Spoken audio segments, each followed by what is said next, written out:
Back, our athletes are just move up onto the stage. It is finals time here in the speed category in Canada for the World Youth Championships 2013. As you can see, it's manic. They're getting ready to go. And in a few moments, we'll take you over to the bottom of the wall to kick things off with the female Youth B category, the speed final here. A little bit of a different format. I'll explain that to you as I'm back at my desk in a moment.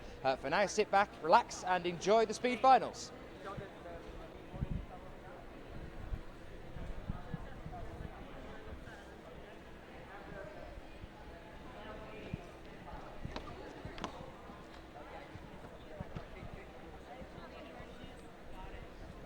So, about to get things started here with the female Youth B speed category.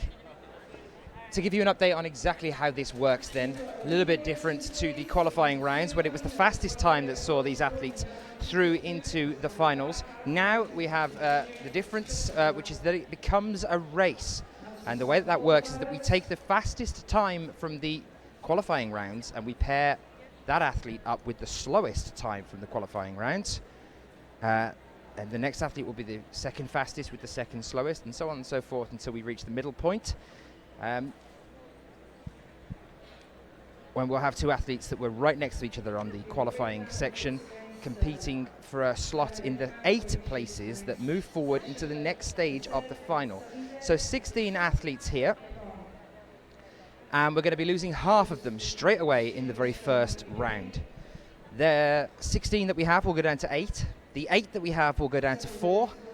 And when we've got 4, we go to a small final and a grand final. The small final after those 4 athletes is made up of the 2 athletes that lose that race in the 4.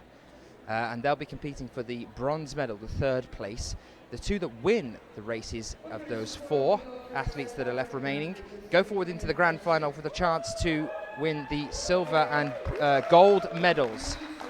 And the gold medalist there as well. So we'll be moving through quite quickly with these, as per normal. Our first draw here then will be Daria Khan against Sabrina Vega. Daria Khan of Russia against Sabrina Vega of the Republic of South Africa. Moving out now onto the field, as it were. Bottom of the wall, getting ready to go. Hope everyone's okay back home. If you want to get in touch with us down here at the venue, you want to show some of your excitement from back home, you can do so on Twitter using the hashtag WYCH2013. And a quick shout out to Mark's wife, who's joining us from California, to say thank you very much for the compliments on the show from the team here. Very much appreciated. I hope you're enjoying it. Here we are then, our final kicks off, and Daria quickly pulling into the lead here. She doesn't need to set a particularly fast time, she just needs to beat Sabrina Vega, so she might be saving herself till a little bit later on. And with 11.21 seconds, Daria Khan moves forward into the next stage of the final here. 11.21 seconds. Sabrina Vega out at this stage. Now then, but she gets the chance to finish. The crowd are really behind her here, offering some support.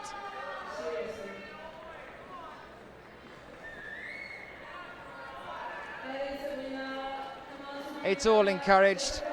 Great atmosphere from the ground here. The athletes and coaches, the families, the friends, and the general public that this is open to. Free at this stage of the competition. And for the finals tomorrow, it's only $5 if you want to get down here. 52.43 seconds for Sabrina Vega. It is Daria Khan that moves forward into the next stage.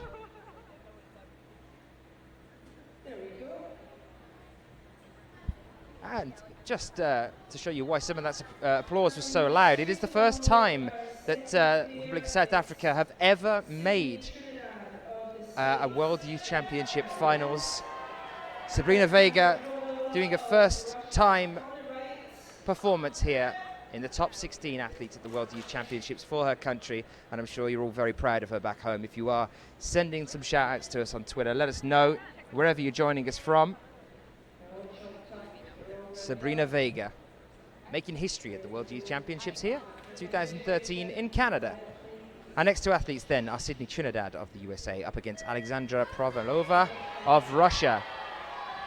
Sydney looking good here, though. She's making a challenge for this one.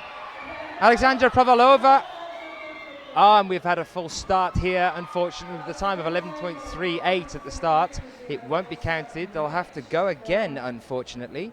Sydney Trinidad, fantastic performance there. Trinidad earlier on today, at the start of our competition here, had a fall on her first climb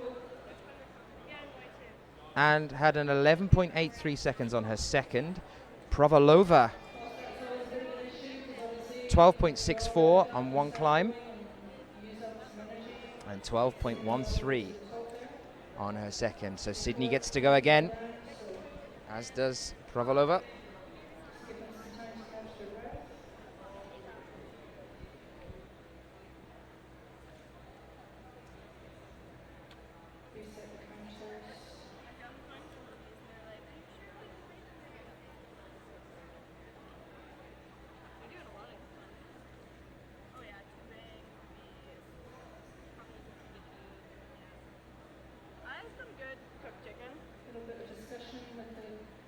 And we get ready to go again. These two athletes here, Sydney Trinidad and Alexandra Provalova. Second climb of our 16 athletes through in the female Youth B category speed finals. Here we are again then, Sydney trying to pull into the lead, but Provalova keeping in there, but it's still Sydney at this stage of the competition. She's getting ahead now. Can she make it? Yes, she does. 11.34 seconds. It is Trinidad that moves forward onto the next round. 12.37 for Provalova.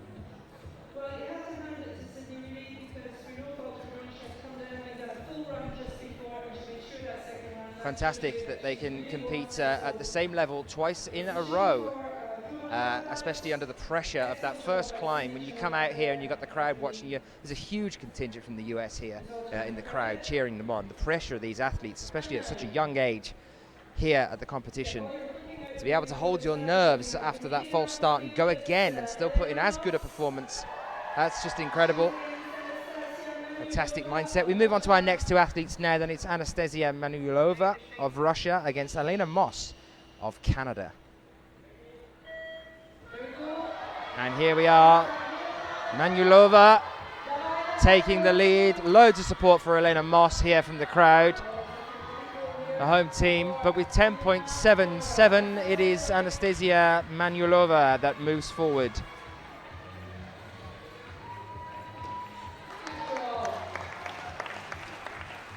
10.77. Our new fastest time here at this stage. 19.77 from Elena Moss. So Manulova takes the fastest time at this stage of the competition, but it was interesting to watch Daria Khan. She didn't seem to be rushing on her first climb. She just knew she had to beat Sabrina, and she put it in with 11.21. So don't rule out Daria just yet, despite the fact that Manulova has just set the new record for the finals here at the moment. Claire Burfind of the USA up against Dominika Haro here now.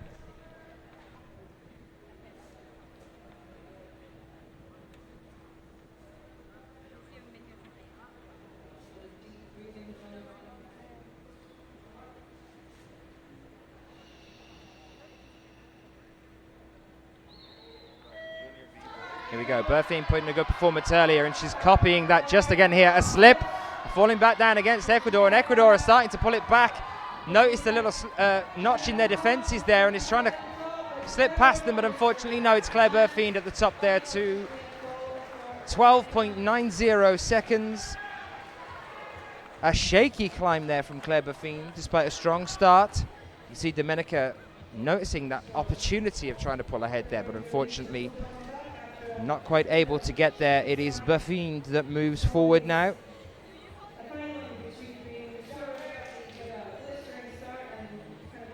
Dominika Haro, unfortunately, just missing the stop button.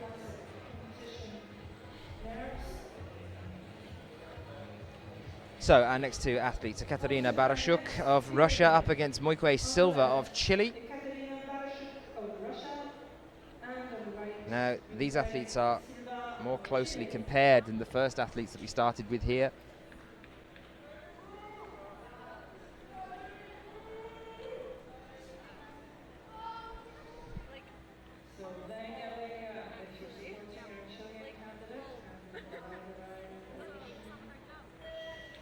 Here we are with our next two athletes then. An early fall, a very early fall, unfortunately, for Katarina Barashuk. Now all Chile has to do is get to the top here.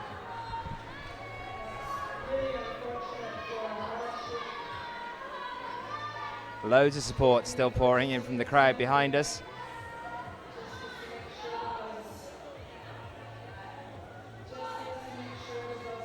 As long as she gets there, she's fine.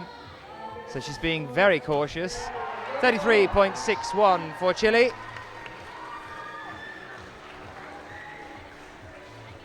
Moikwe silver.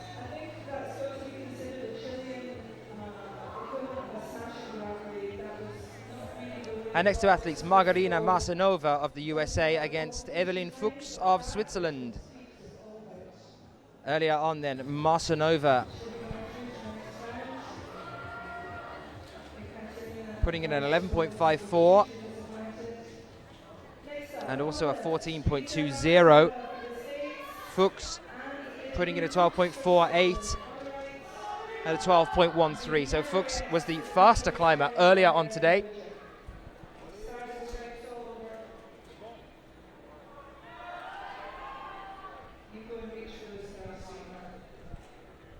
Athletes trying to keep their concentration, their heart rate down before they start on this one. Pressure is on now to perform. Here we are then. We are starting off with an early lead by a USA athlete, Margarina Marsanova. Starting to pull it back, the Swiss athlete here now, but Marsanova's keeping it up, and it is Marsanova, 11.73.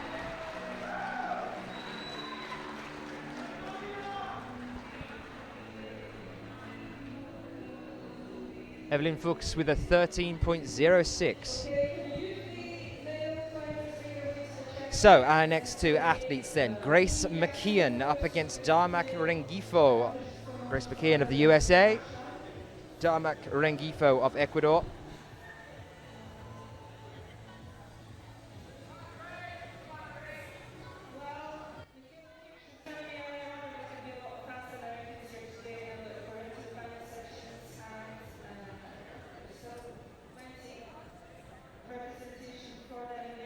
Our next two athletes then, Grace McKeon, Darmak Rengifo. Earlier on, McKeon putting in a time of 10.71. One of the ones to watch out for in this competition. She could be a competitor for the medals and for the podium.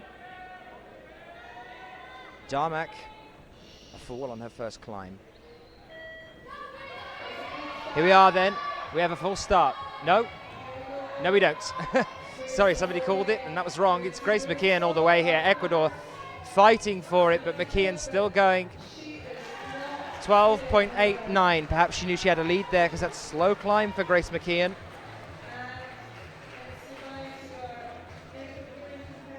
Sorry about that. Somebody called false start and I was like, oh.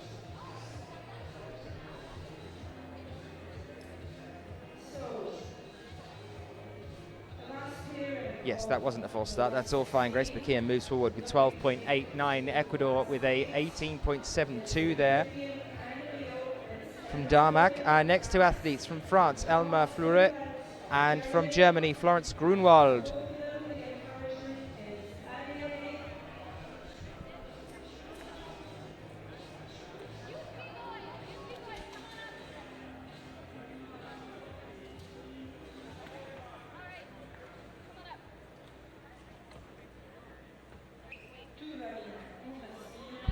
Elma Fleuret on the left, Florence Grunwald on the right. So nice and close here. It is almost neck and neck. A quick burst of speed from Elma Fleuret, but closely followed by Florence Grunwald trying to pull it back, but it's going to be Elma by the look, and it is 12.05. And a 15.03 for Grunwald.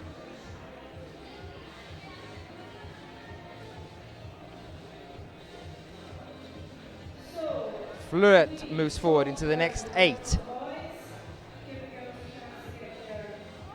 So now the girls have a bit of a resting period. They get time to recoup for a moment. Those 5 minutes that stopped us a little bit earlier are happening again now, so they get their time off.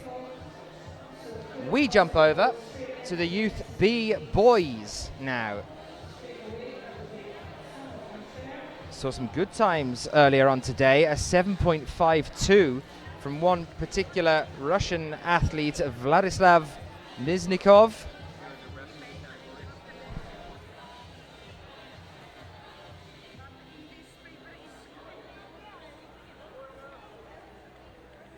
And he will be the first to climb here as well, up against Pedro Iniguez of Chile. Vladislav Miznikov of Russia. In a few moments' time, moving out, getting hooked up for the top roping and the B layers, and we'll be off with the men's Youth B.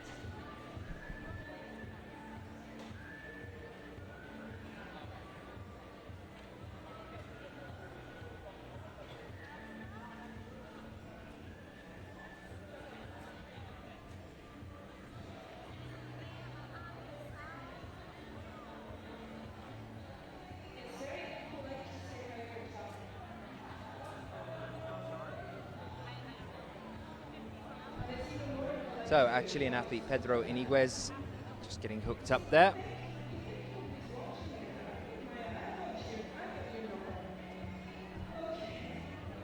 Waiting for our next athlete, Vladislav Miznikov of Russia.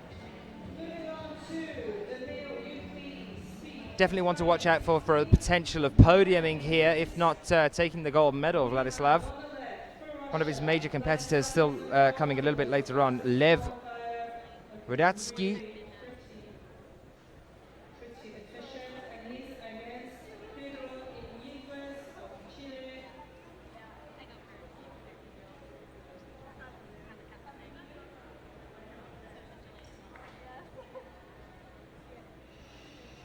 So here we are. And we are off. It is Vladislav taking a very early lead, flying ahead here of Pedro Iniguez. Vladislav putting in a fantastic time as well. Here it is, 8.62. Miznikov moves forward into the next stage of our finals. The 8 athletes moving through to the next draw in the final, the next set of competitive races.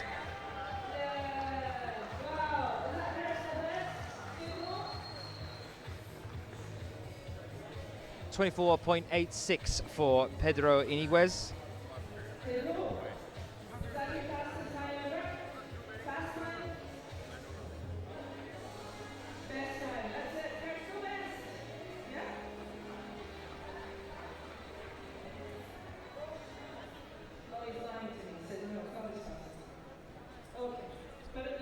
So, our next 2 athletes out at this stage of the competition, Roman Kostyukov of Kazakhstan and Danila Kotov of Russia. 2 countries that we often see drawn together in the senior circuit stage of the finals. We also have a Ukrainian athlete as well, but for now, here we are with our 2 athletes, and it's pretty close here at this stage. Can Russia pull it back, or is it going to be Roman all the way to the top? It is Roman. A fall at the very last by Russia. It is 8.96 for Kazakhstan.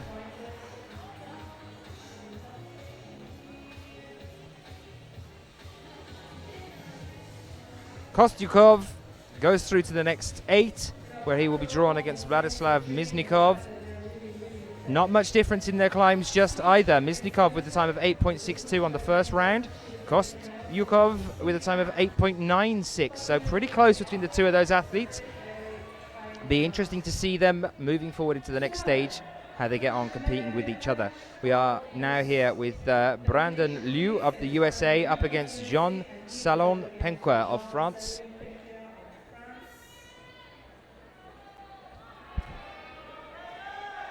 So here we are. Brandon Liu, particularly fast athlete earlier. And here we are, just starting to pull ahead. It is Brandon Liu taking the body length ahead of our athlete from France. And here it is, 8.27. Fastest climb at this stage of our finals for the men's. Liu through to the next stage. Our next 2 athletes, Michael Retov of the USA and Nicholas Becker of the USA. It's US versus US particularly fine performance from Michael Retov in his second climb earlier today.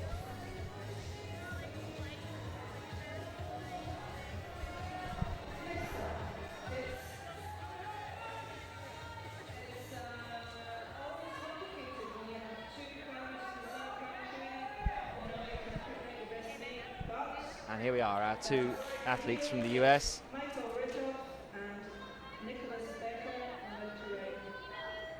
Here we are then. As long as Retov can keep his cool here and not make a slip, it's going to be him to the top by the look of things, but nicely climbed here from Nicholas Becker as well. 8.22. Now becomes the new fastest time at this stage of the finals. Michael Retov for this category. Nicholas Becker with a fantastic time as well of 10.34.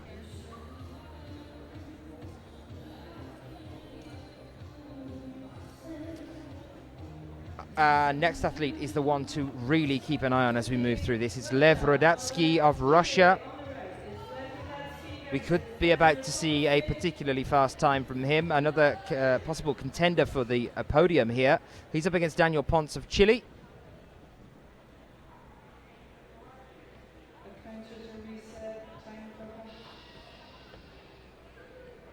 And here we are. So Lev taking an early lead. Rodatsky firing his way up the wall here. Chilean athlete Daniel Ponce keeping himself going, but 7.71. Again, we break our time in this stage of the finals.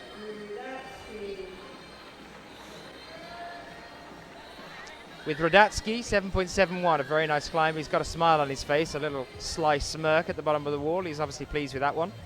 Daniel Ponce, 17.91.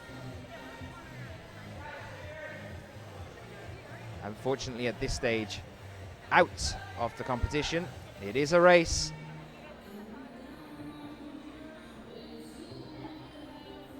Our next athlete then is Fedor Trukhanov of Russia up against Peter Steffi of the USA.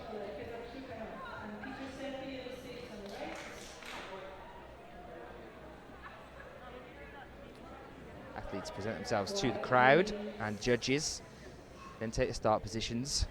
And here we are away. It is Fedor taking an early lead here. Athlete from the USA though, it's Peter trying to pull back. It's going to be Fedor though. 8.38.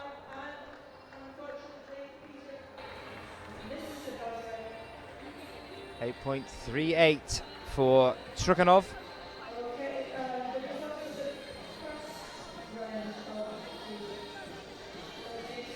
Peter Steffi, unfortunately missing the buzzer. No logged time for him at this stage. Our next athlete, Konstantin Pavlenko of the Ukraine, and Chen Huangzong, our one and only representative from China.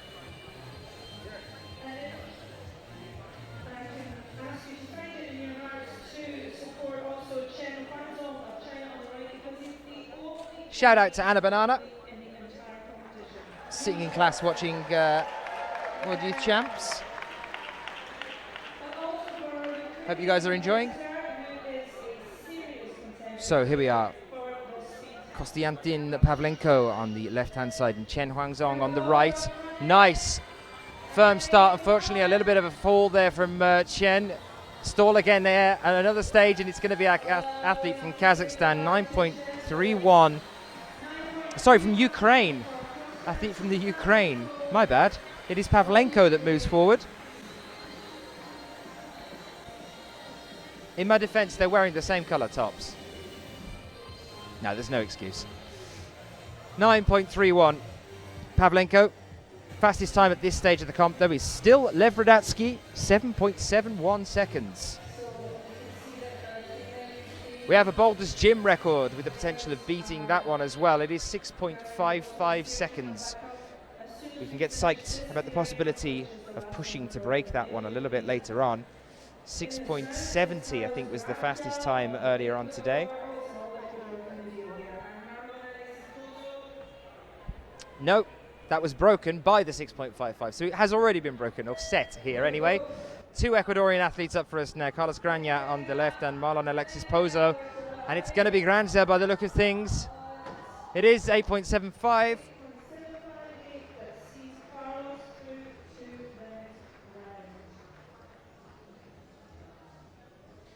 So yes, the record set earlier here today, 6.55 seconds. That's what we want to see beaten as we move through the rest of today.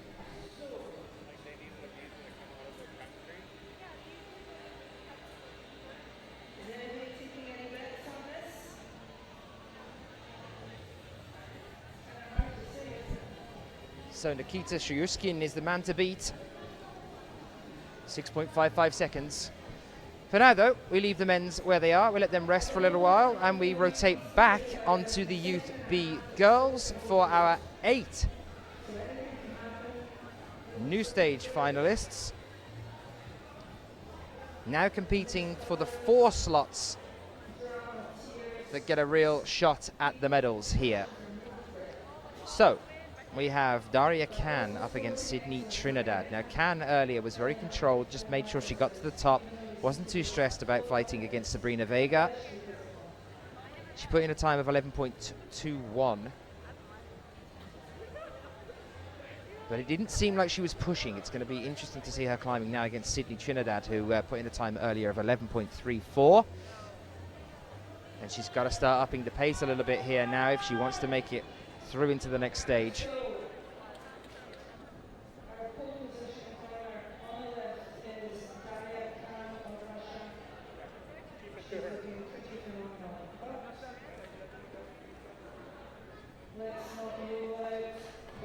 So Daria Khan on the left-hand side here and Sydney Trinidad on the right.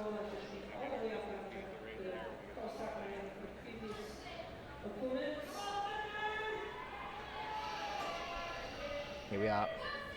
And they are off. Sydney holding her own here. Daria Khan trying to take a lead here, but Sydney's keeping her pressure on.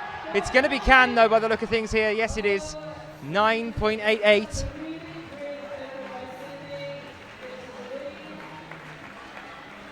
Khan moves on to the next stage in the competition. Unfortunately, Sydney Trinidad, for her, with a time of 11.95, is stopped at this point of today. Our next 2 athletes up for this stage is Anastasia Manulova of Russia, and she's up against Claire Burfind of the USA. Manulova with an earlier time of 10.77. Burfind with an earlier time of 12.90.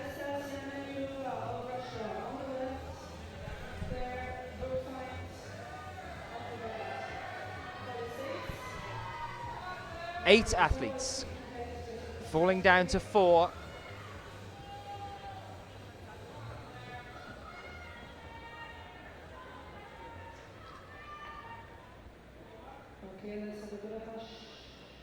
Here we are then, our athletes approach the wall. So Manulova taking the lead here. Burfind, a bit of a stall to start with, and it's going to be Manulova holding it unless she falls here. Manulova, 10.14.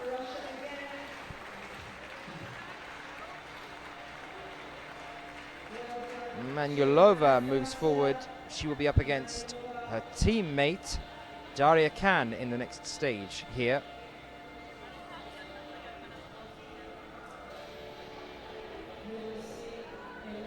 Our next 2 athletes will be Moique Silva of Chile up against Margarita Masanova of the USA. Fastest time so far at this stage of the Youth B finals is still Daria Khan with 9.88 seconds.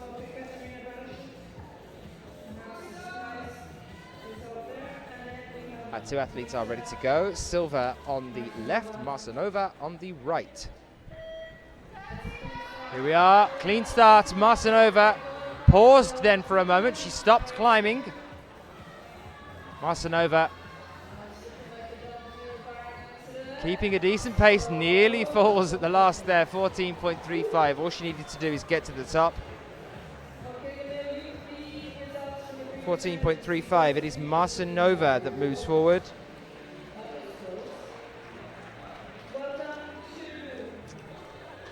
.79 for Silva. Masanova moves forward. Our next draw, Grace McKeon of the USA up against Elma Floret of France. relatively close for their first climbs. Grace McKeon, 12.89 in this stage. Sorry, the previous stage of the final. 12.89, Grace McKeon. And Elma Floret, 12.05.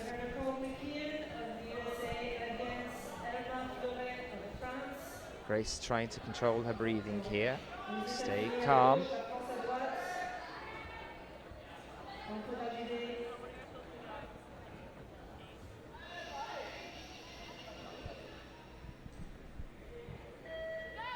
And here we are, Grace McKeon starting to take a lead. Yes, she's pulling ahead. Her whole body length now, our French athlete trying to pull it back, but it's going to be Grace McKeon by the look of things. Elma trying. It is Grace. 10.97.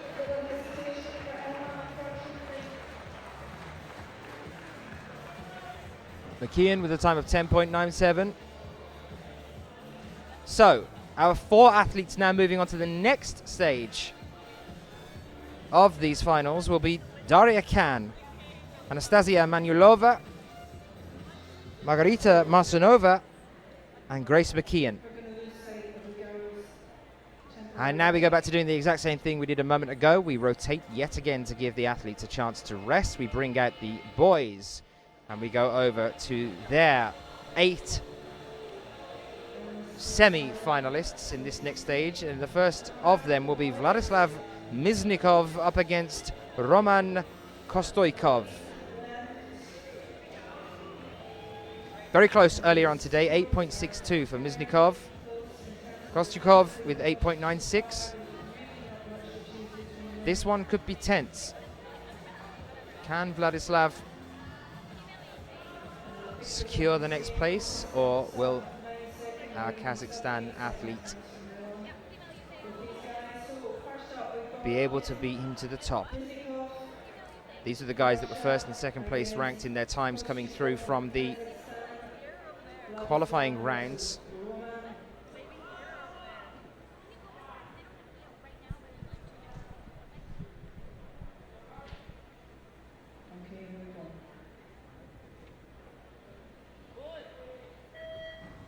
And here we are.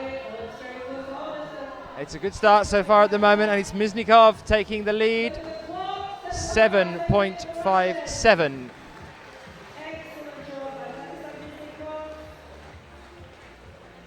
Miznikov goes forward.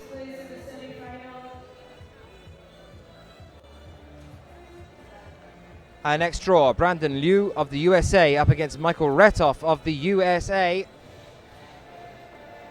And this is going to be close. Brandon has put in a previous time of 8.27. Michael Retov 8.22. It's very, very close. Retov having the advantage in terms of the faster climb earlier on.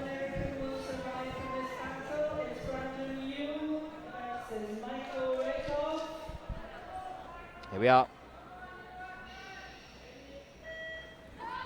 We are away. Liu and Retov neck and neck still at this stage now. It's going to be close. Retov with a stumble. It is Liu, 8.02.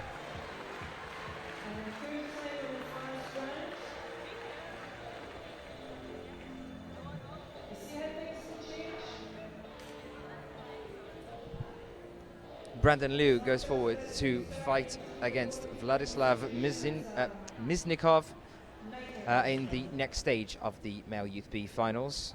Next set of athletes up then are Lev Rodatsky of Russia up against Fedor Trukhanov of Russia. So as we had a USA off a moment ago, only saving one of those US athletes for the next stage of the finals, we're going to be doing the same thing now with Russia. So one of these guys is going to be going home. One of them moves forward for a chance at the medals. Rodatsky on the left, Trukhanov on the right.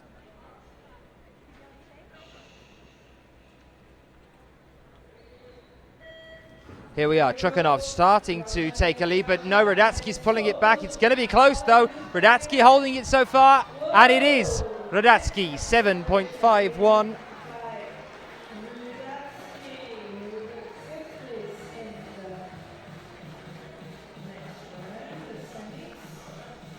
So Radatsky against Muznikov is going to be a really interesting draw if they end up facing each other in the final, the grand final. That's for the gold and silver medal. Very close climbs. Same team. Our next two athletes. Pavlenko from the Ukraine up against Grania from Ecuador. Our last climb at this stage of the comp. Here we are then. It is an early lead there for our Ukrainian athlete Pavlenko. A slip and Ecuador falls, unfortunately. 10.22 for Grania. You could see the shift in tempo as Pavlenko approached the top. You heard the fall. Knew only that he had to top to move forward. They would try to save their energy as much as possible at this stage. So our four male athletes moving forward into the next stage of our finals will be Vladislav Miznikov against Brandon Liu, and it will be Lev Rodatsky up against Konstantin Pavlenko.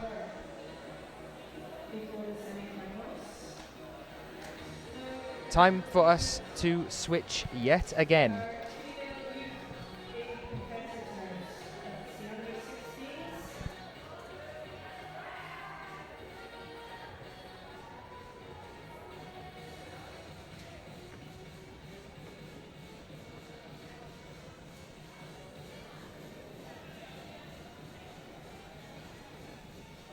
So now we have a bigger switch. We switch around again, moving from the Youth B category to the Youth A category, starting with the Youth A girls.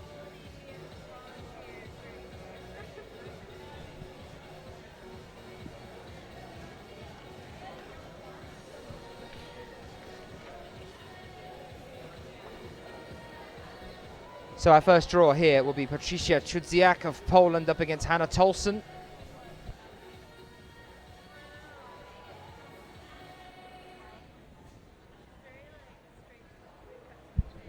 As I said earlier, she was the one to beat in this category. Patricia Chudziak with a time of 9.53 in the qualifying rounds. She was the fastest athlete in this category. She was also the only athlete in female Youth A to have broken the 10-second barrier, putting in the times within the 9-second limit. Chudziak starts us off against Hannah Tolson of the USA. Tolson with an earlier time of 12.03 on the first climb and 11.90 on the second. But it is a race, so a fall or any mistakes from Patricia Chudziak could open up a window of opportunity for Hannah Tolson.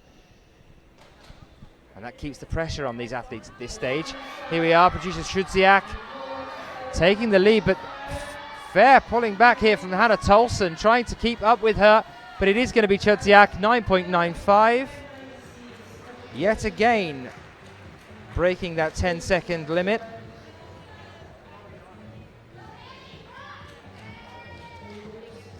A round of applause, though, from Hannah Tolson for the girls that are on the side, offering her some support.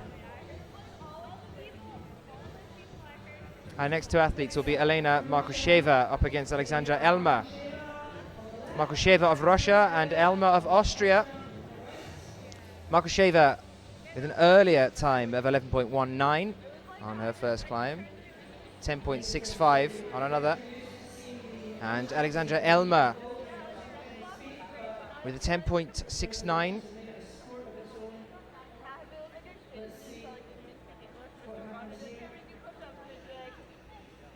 And a 10.80. Here we are then, we are away. A slip here from Markusheva. Elma takes the lead.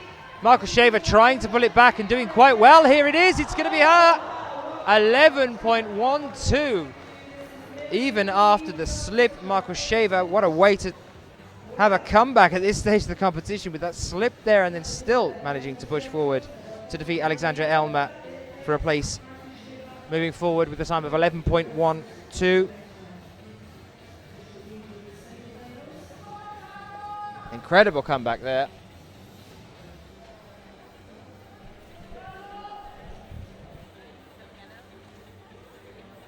So, our next athletes, Kyra Kondi for the USA up against Anna Emets of Russia. Kyra Kondi on the left-hand side. Anna Emets of Russia on the right.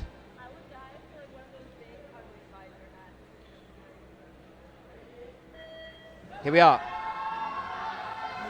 Still pretty much neck and neck at this stage. Kyra Kondi trying to take a lead, but no, it's still a consistent pull here from Emets. Kondi gets it though. Right at the very last, she just about manages to pull back. You could see she was gunning all the way through that to try and just get a little bit ahead, more so than usual. There were a couple of points where she leveled, and then yet still Anna Emets looked more fluid on the wall there, but no, it is Kondi that moves forward right at the very last, managing to slip just into the lead. 10.64 the loser in that race against 10.36 by Kyra Kondi. Very, very close, but she moves forward for the USA. Megan Carr now for the USA on the left-hand side up against Margot Deschamps of France on the right.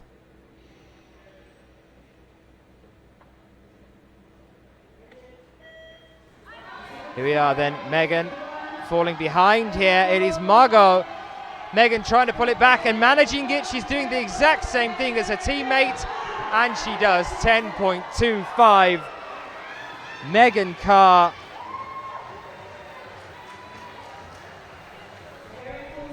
Seems like the US guys have all got together beforehand and gone, let's let them just take a little bit of a lead and then at the last moment pull it back. It's more exciting that way.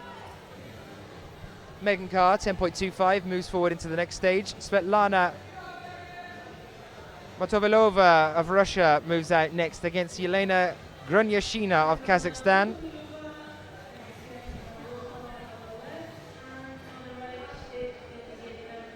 Svetlana on the left, Yelena on the right.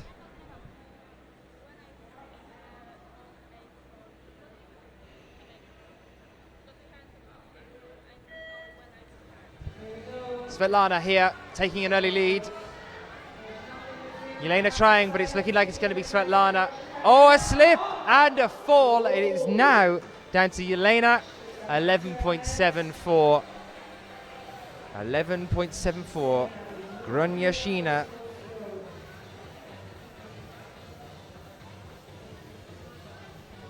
Moves forward, 11.74 seconds. Unfortunately, no top there for our Russian athlete. Svetlana Motovilova of Russia now out this stage of the competition. We move on to another draw of two US athletes. We've got to get rid of some of them somehow, haven't we? We've got Kyra Kondi and Megan Carr going through. Fantastic earlier performances. Our next two athletes, Kayla Liu and Jacqueline Wu, who were interestingly enough paired earlier on today as well. 10.52 Kayla Liu at an earlier climb in the qualifications. Jacqueline Wu, the 12.03. Here they are then, starting off. It is Wu on the right-hand side, Liu on the left. Pretty similar, though, at the moment. It's pretty much neck and neck. Is it going to be Jacqueline? No, only just. There are 0.03 of a second in between those two climbs. But it is Liu that goes forward with 10.59.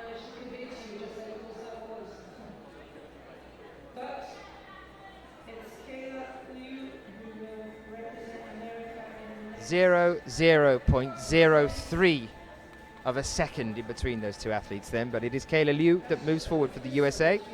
That's three of them now through. And here's a potential for another one. It's Aurélia Saracen of France up against Danielle Rogan. Danielle Rogan on the right-hand side, Aurélia Saracen on the left. France against the US.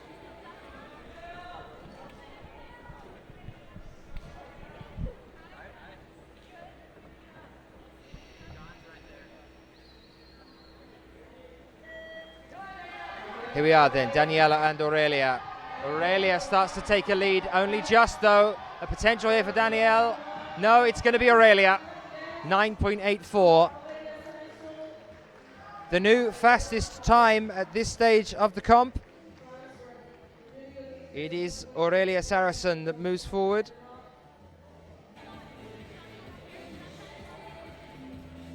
.84 seconds against 10.36. Saracen now holding the fastest time in female youth A speed at this stage of the competition, ahead of Patricia Chudziak, and now also becoming the second athlete in this category to have broken the 10-second barrier. Only two so far in every climb we've had so far today in this category. France becomes the second one, and Poland the other. Two new athletes for you then. It is Azel Malinova of Kazakhstan up against Nicole Meya of Ecuador. Malinova on the left, Meya on the right.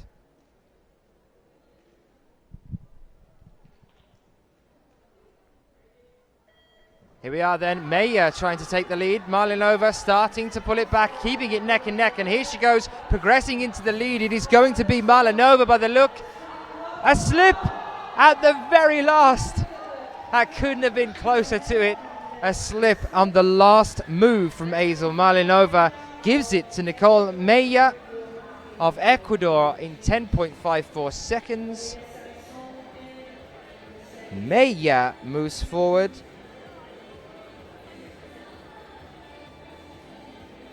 And becomes the only athlete from Ecuador to move forward at a chance at the medals. Very unfortunate circumstance there for Kazakhstan right at the very last after taking the lead as well. You've had some close calls so far today, guys. No doubt they're only going to get more intense as we move through into the next couple of sections. We've got the Youth A boys now up for you.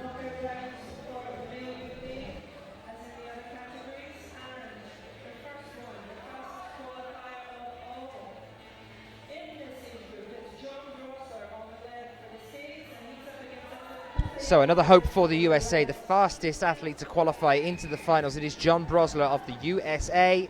He's there on the left-hand side. Incredible performance earlier today.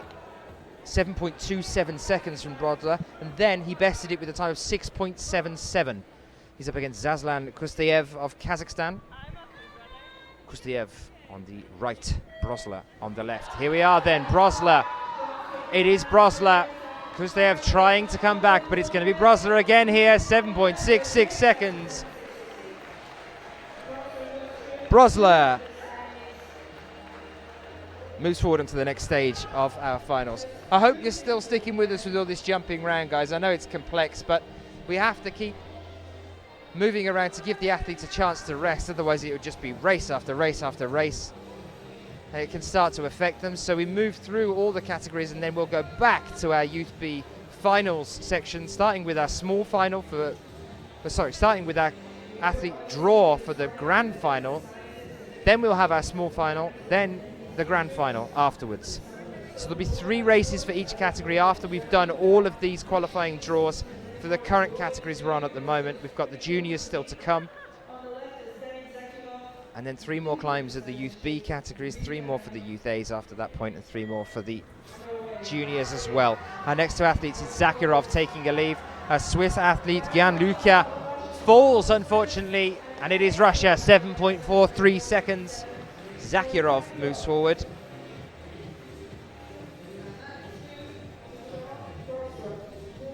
.43 ahead of John Brosler with 7.66 earlier on. I told you to watch out for quite a few athletes in this category. We have Georgi Artamonov, Russian athlete, Alessandro Santioni, John Brosler obviously. All guys to keep an eye on. Danilo Zakirov, Ruslan Faizulin as well.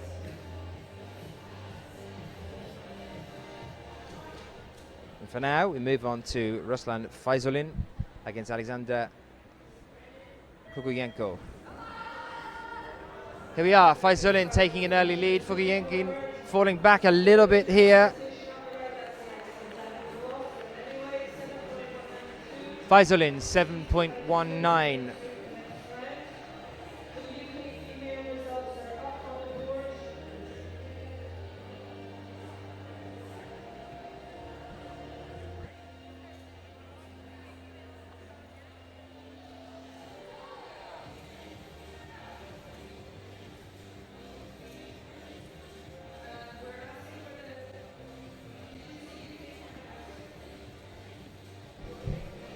So the new fastest time in this category is held by Ruslan Faisalin of Russia with 7.19 seconds. Our next two in the draw is Alexander Shikov of Russia up against Emmanuel Penque Salon, of France. Here we are then, Shikov on the left, Salon on the right. A slip from Shikov, can he pull it back? Yes, he can, unbelievable, 7.96. Unbelievable, 7.96 seconds, still within the 7-second bracket after quite a big slip there from Shikov.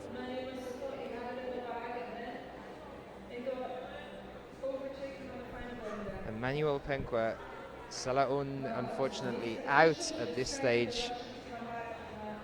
To Alexander Shikov, who moves forward even after a fall. Another one to watch out for then, Georgi Atamanov out next for Russia up against Dylan Moody of the USA, sorry. Dylan Moody on the right-hand side. Georgi, I told you to watch out for him, 6.93 seconds earlier on today. Dylan Moody, 8.80, one of his climbs. Here you can see, a slip from Georgi, has to retake that position there, and he manages to do the same thing as his teammate. 7.93 in more or less the exact same time as well, but he qualifies nonetheless. Artamonov moves forward.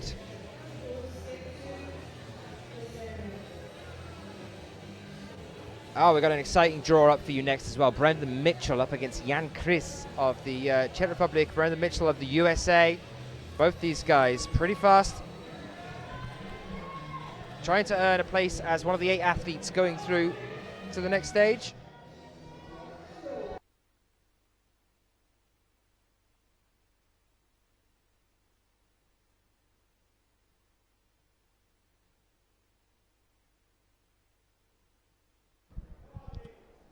Okay, here we are. They are away. Jan Kris taking an early lead. Our US athlete Mitchell trying to pull it back, but it's Jan Kris. Unstoppable on that one there, and he takes the fastest time of the Youth A finals at the present moment in time. It is Kris that moves forward. A lot of experience from the senior category as well.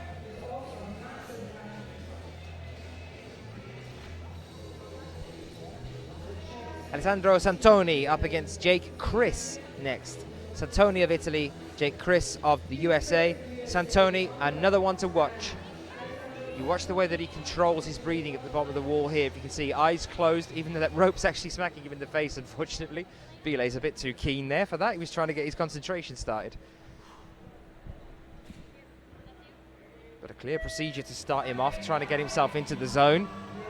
And it's worked. Here he is. Santoni all the way, 7.68 with ease there.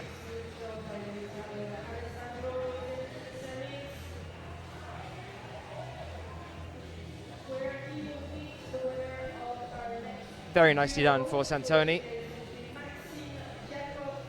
Whatever small seconds of meditation he's trying to do at the start of the climbs, clearly paying off. Maxim Daichkov of Russia next up against Kolya Skin of the USA.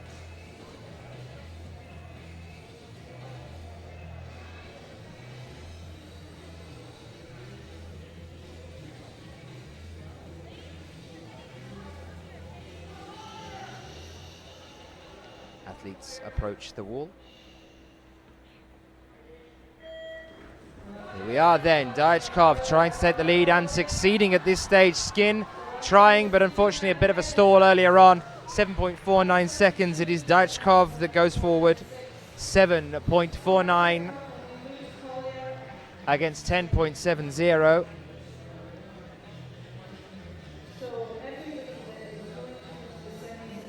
So we have Brosler, Zakhirov, Faisalin, Shikov, Artamonov, Kris, Santoni and Daichkov going through into the next stage of the men's Youth A speed.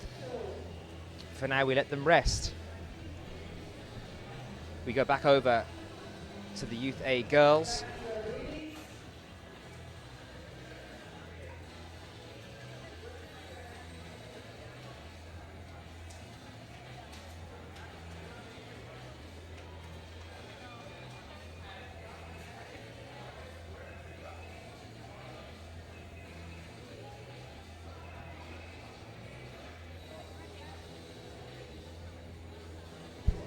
Right then, back over onto the Youth A girls. We have Patricia Trudziak of Poland, who is our forerunner in this category, up against Elena Markusheva of Russia. They'll be moving out in a few moments to get hooked up, ready to go.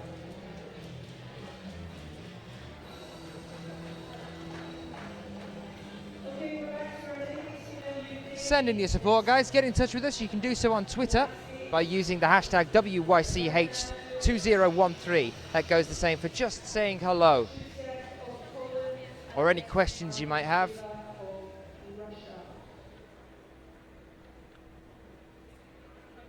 I'll keep checking, but for now I'm going to turn my attention back onto the wall as Poland and Russia get ready to compete for a place in the grand final. That's what we work for here. Trudziak knows she has to go fast here. She's got to put on a performance. Here he is, Markusheva taking a lead against Trudziak. It is still Markusheva. Trudziak stalls. Markusheva still. It is Trudziak with our condolences as she leaves the competition here with 10.19. Who'd have thought it? 9.40. As Markusheva moves forward.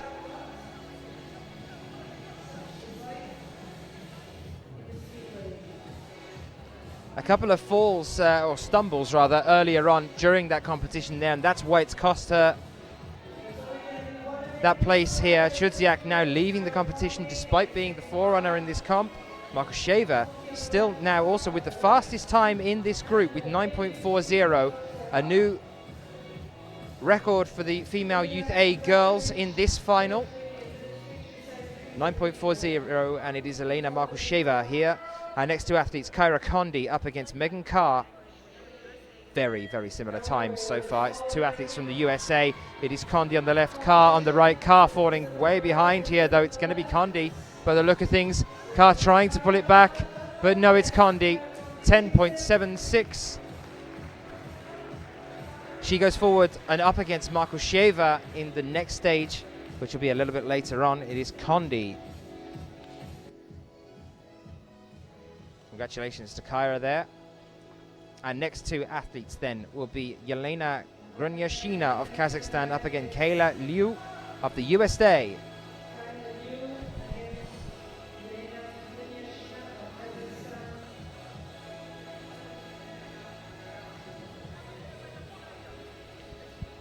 Kazakhstan on the left-hand side.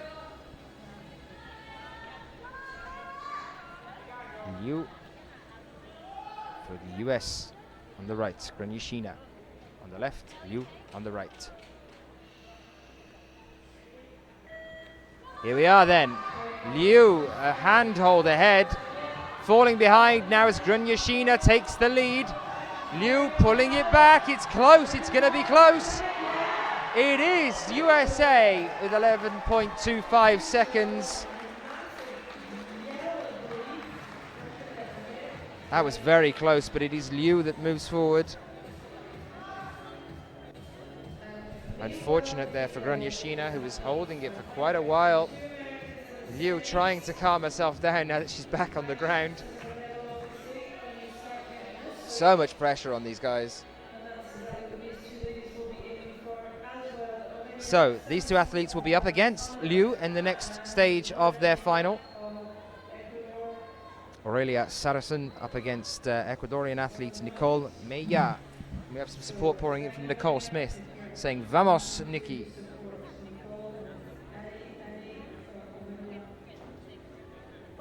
On Twitter, sending in some support. Here we are then, for a place in the next stage of this final. It is France taking a lead here. Aurelia Saracen, a body length ahead. It is going to be Saracen by the look, 9.60. And a great effort there for Ecuador, 10.83 for Meya. But it is Saracen that moves forward. Sorry, Nicole. Nicole Smith, I mean, on Twitter, sending in the support. Nicole Meya put in a fantastic effort here, but it is France that moves forward to the next stage. Right, now, let me get my bearings.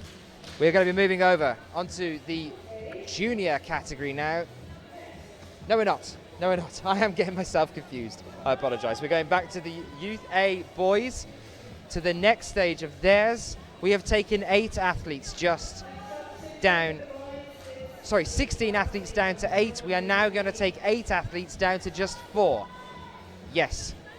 Sorry for the confusion. There we are. We're back over on the Youth A speed. For the men's, we took 16 down to 8. We now take 8 down to 4. Our first draw at this stage of the finals is John Brosler, who is one of the forerunners of this competition, against Daniel Zakirov, who is one of the forerunners for the Russian team. This is going to be close.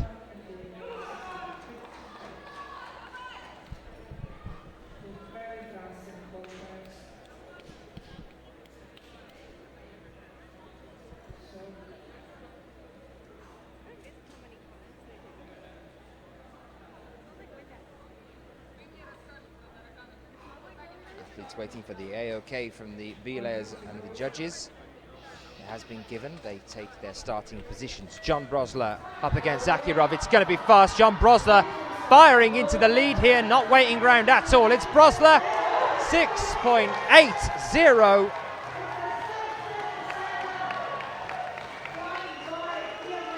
John Brosler constantly upping the bar.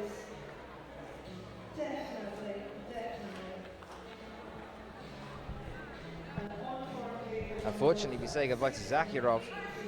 Impressive performance there from John.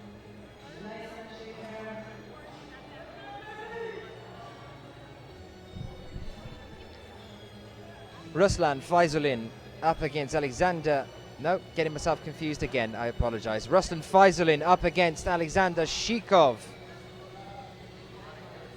Their times in the previous round: Faisulin 7.19 seconds, Shikov 7.96. Nearly a full second of difference between the two athletes. You can see them trying to calm themselves again, using that technique, closing the eyes, deep breaths. It is tense. I mean, myself and the producer here, Mike, try this for fun, and we get so stressed even when we're doing it for fun. Imagine doing it for your country in front of a crowd like this. Here they are, Faisulin and Shikov. It is Shikov taking a lead here. Faisulin trying to pull it back. It's Shikov, 6.98.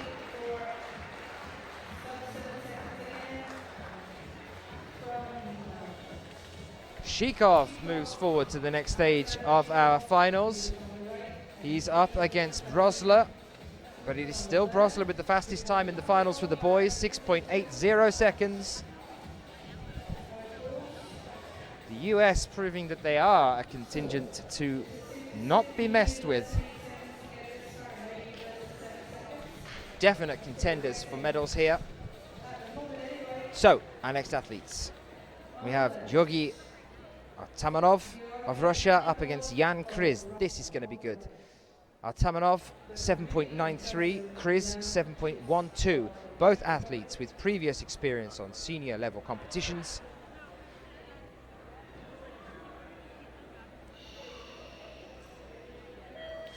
Here we are, Russia taking an early lead, and we have Jan Kriz desperately trying to come back here.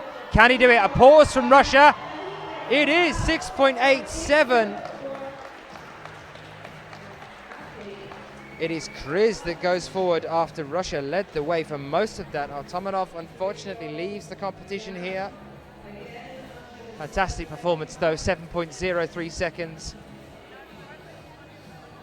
These are more than average speeds that we see for the senior level comps. So Santoni for Italy back out now against Dyashkov of Russia. Maxim Dyashkov against Alessandro Santoni. Santoni on the left, Dyashkov on the right.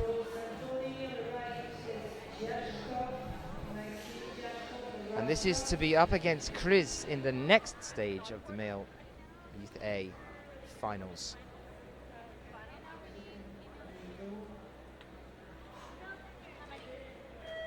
Here we go, we are away.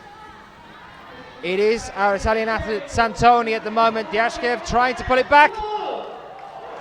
Oh my, there is 0.02 of a second in between those two athletes. I have seen 0.01 before, but that's one of the closest races that I've ever seen, and with 7 seconds on the nail, it is Santoni that moves forward.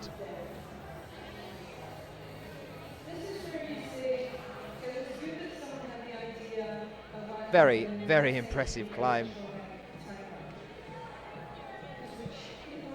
Right, we have taken 16 athletes down to 8 in Youth B female, Youth A female, Youth B male, and Youth A male.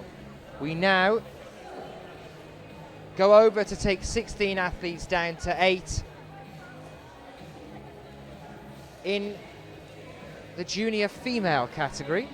The junior female category.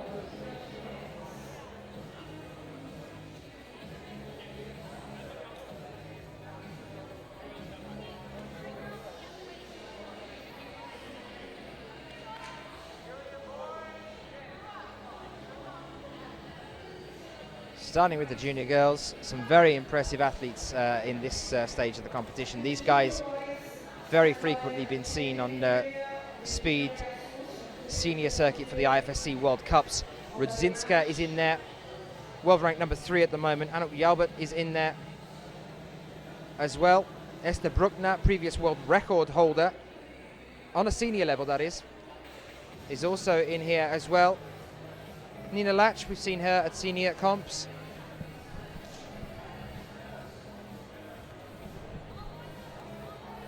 So just to clarify what has been happening so far, if you're just tuning in, we've gone from 16 athletes down to 8, down to 4 in 4 categories. As it is a race, it's a knockout progression. We've done it in Youth B female, Youth A female, Youth B male, Youth A male. We now move on to junior female and junior male in a moment to do the exact same thing.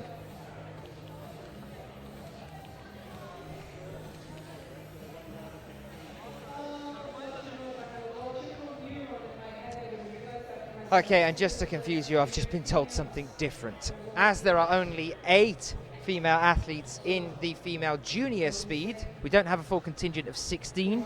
As there are only 8, we're going to be running the full 16 of the male athletes first.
So, a full 16 male junior athletes. So we start with our current record holder for the gym here and for the tournament with Nikita Shuryushkin of Russia, time of 6.55 seconds earlier on today. He's up against Ryan Strickland of the USA.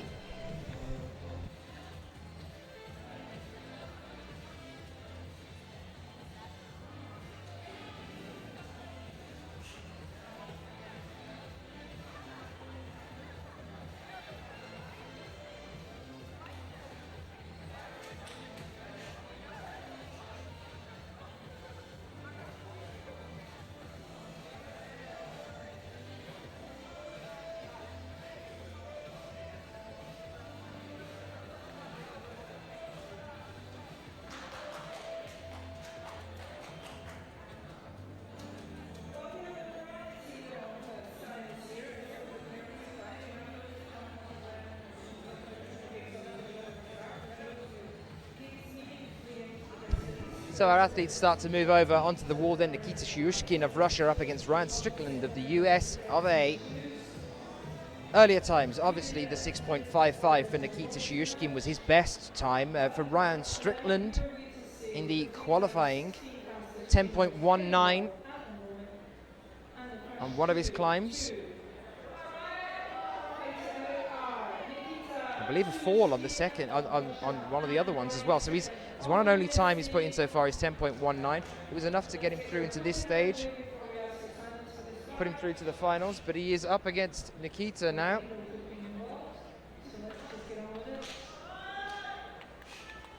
Here we are. Crowd falls quiet. And here we go.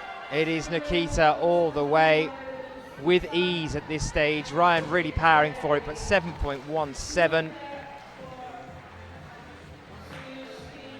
Shyushkin goes through into the next stage. We did expect it. Ryan, fantastic performance, 8.67. But unfortunately, we say goodbye to him. Next two athletes, Thomas Pitzel of the USA up against Amir Maimuratov of Kazakhstan.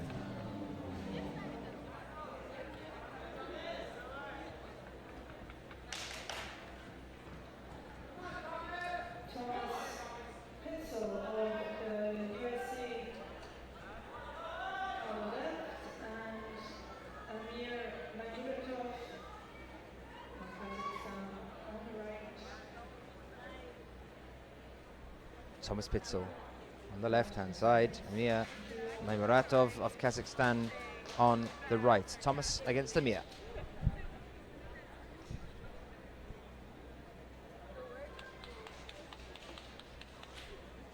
They present the audience and the judges, waiting for the judges and the officials to tell them they're okay to approach the wall. Prepare.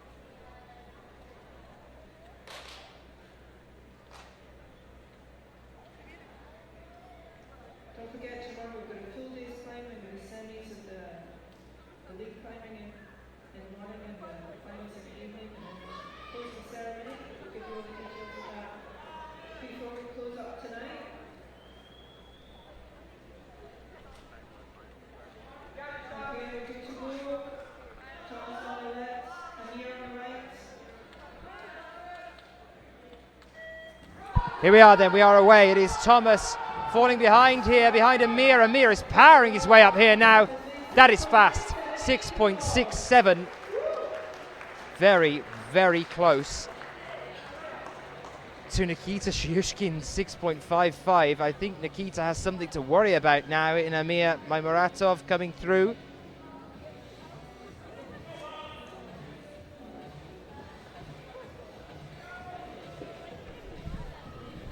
Pressure is back on Nikita. He can't relax too soon. Incredible performance there by Amir. So our next two athletes for Russia, Sergei Luzgetsky on the left-hand side, Robert Stewart Patterson for Canada on the right. Are you ready and prepared to be deafened by cheers from the crowd behind us? Crowd which is still packed full of people.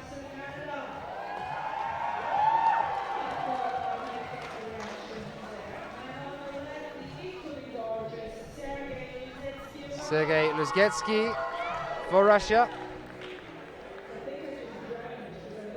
on the left-hand side.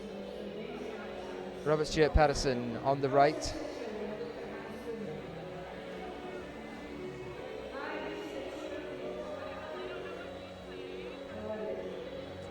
Bit of a conversation going on at the bottom of the wall though by Paul, who's one of the organisers here.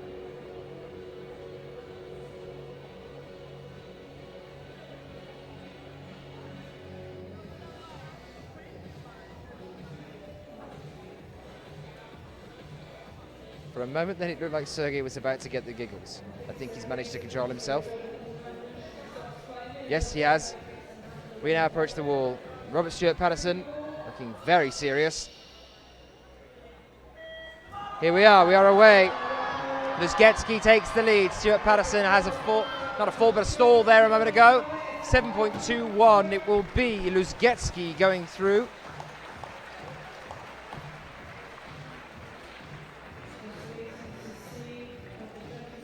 Luzgetsky for Russia.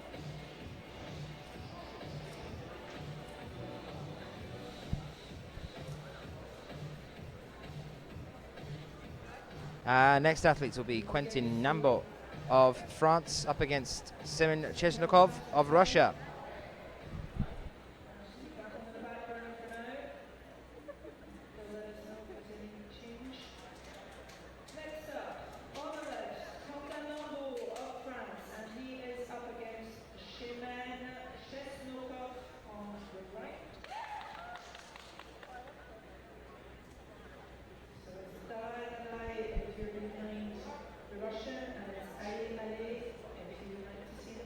Quentin and Shemen. Quentin on the left. Here we are. Quentin starting to pull ahead here. Shemen trying, but it's going to be Quentin. 7.36.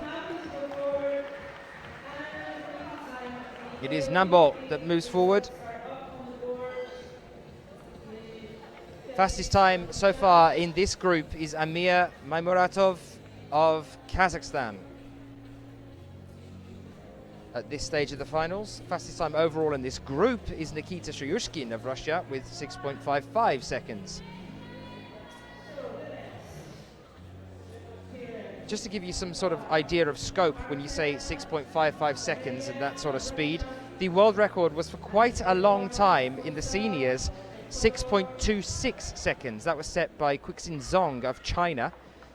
It is at the present moment in time 5.88 seconds by Evgeny Wojciechowski of Russia. 5.88 seconds that was, if you just missed it. But these guys in juniors are putting in pretty close to the previous world record now. And here's another guy going for it, Artem Savelyev of Russia. Savelyev 6.90.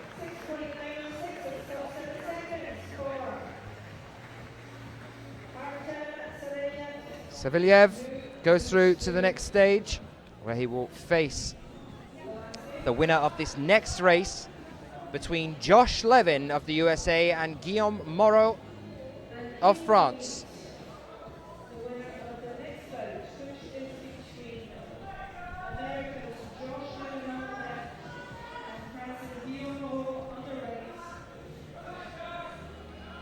So the crowd are going to get loud here again.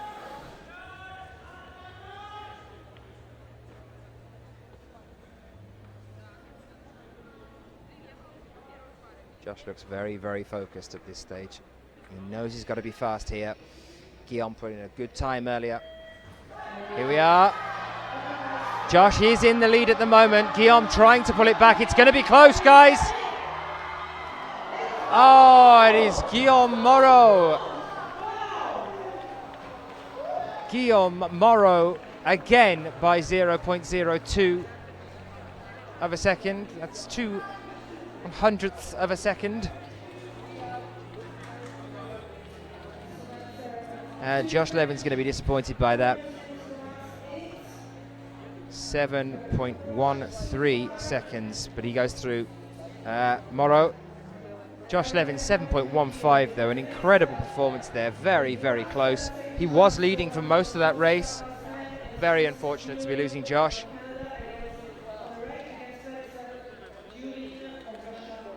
So, Vladislav Dulin of Russia up against Francis Belodieu of Canada.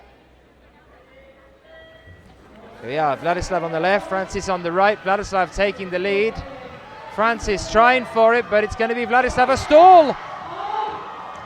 Still is Dulin, though, moving forward. There was a very brief moment there where it looked like it was going to be Francis pulling it back.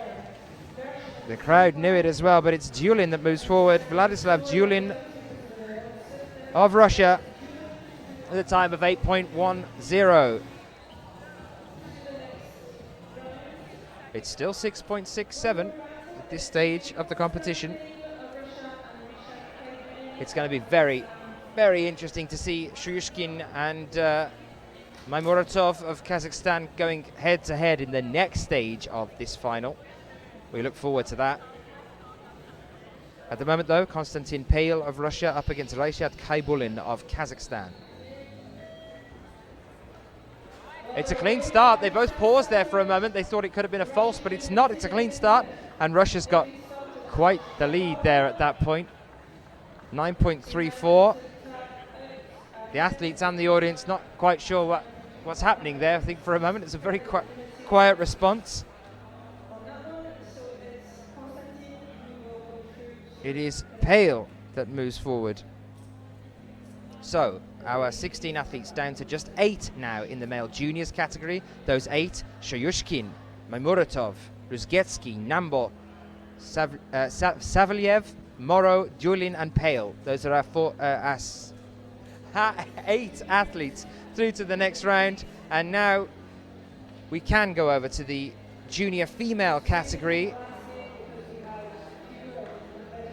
The reason that we didn't start with female athletes at this stage of the competition is because we only have 8 of them. So we're going to take that 8 down to 4 for you now. All will become much, much clearer when we have our 4 athletes for each group. I promise you that now. I'll explain that to you as we approach it in a short while. At the moment, here we are with female juniors. Rodzinska, one to watch out for here. Alexandra. She has the fastest time in this group so far. She qualified with a time of 8.42.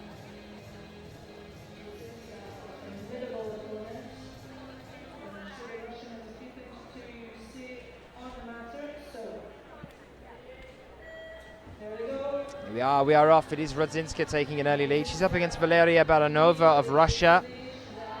It's going to be Rodzinska. There it is, 8.93, and I think quite a few people were expecting Rodzinska to take that then. 8.93. The crowd was very quiet then. She is world ranked number 3. It must be quite daunting to be drawn up against a senior world ranked number 3 athlete at a World Youth Championship. Remember that as well. These guys are still only 18, 19 years old. Nina Lach for Austria now up against Svetlana Okolnichniko.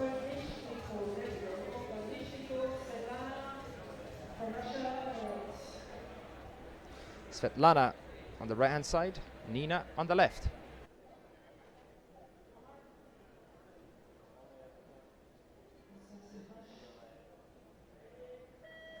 Here we are.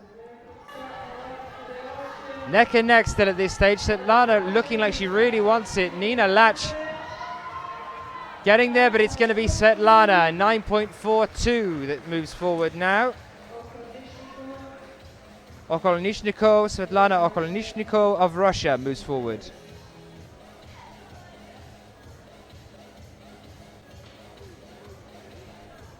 Her time 9.42.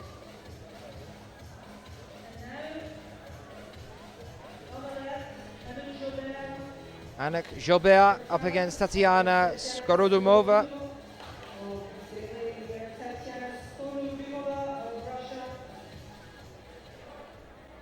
Tatiana is on the right-hand side. Anouk is on the left. France against Russia. Here we are. France taking an early lead. Jobert. It is Jobert still. Nicely secured there, 9.18. Anouk Jobert moves forward.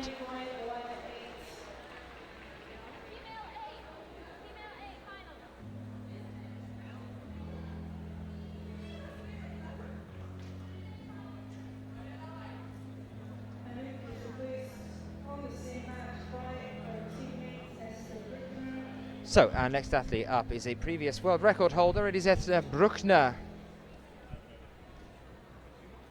for France. She's up against Varvara Shatalova of Russia.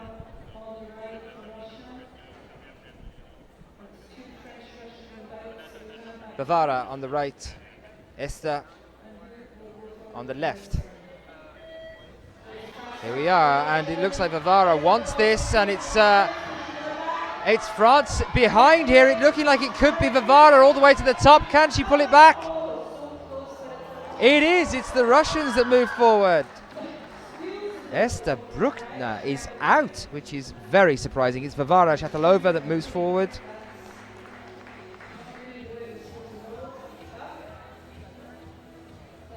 With a time of 10.12.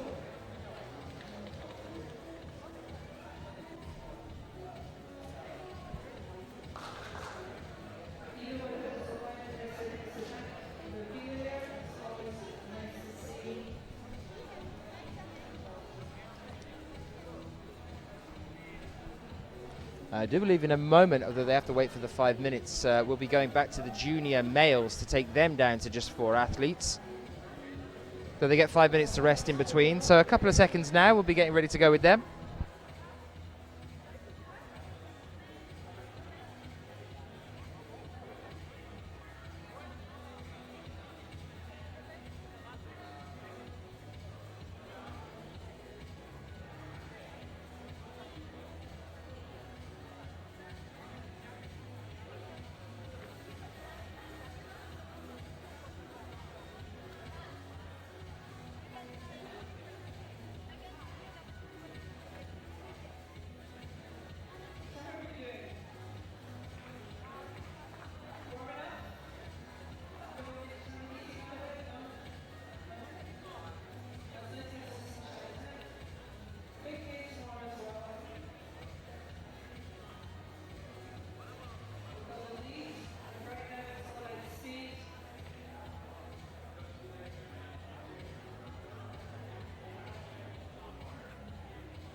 So, they're still waiting at the moment.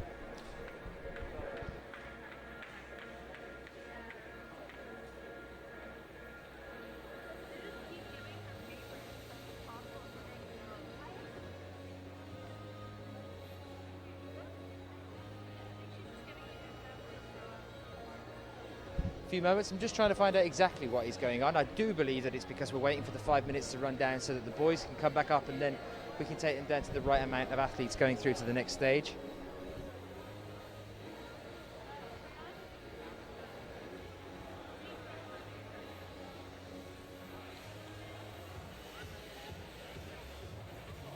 Just going to go and find out for us now. I'll keep you posted when I know.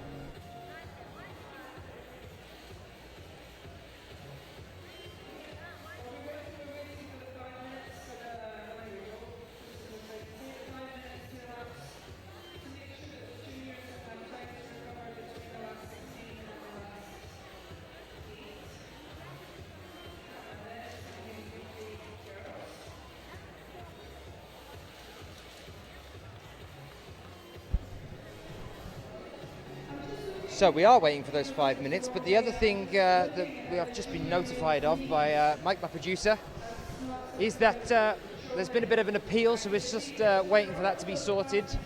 And as soon as that is sorted out, the appeal, then we will move forward with the male athletes, taking 8 of them down to just 4 at the next stage of the finals. Once that is done, we will have every category, all 6, Youth A, Youth B, the juniors, they'll all be down to just 4, and then we'll start all over again with Youth B, with those 4 athletes in the female category, and I'll explain that to you when we get round to it. At the moment, we've got to take these young gentlemen down to just 4, so we're waiting for that to happen after the appeal has been sorted out. Shouldn't be too long now.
I don't know whether you could see one of our B layers there. That was Corey just busting some shapes. You can see him down at the bottom of the ground.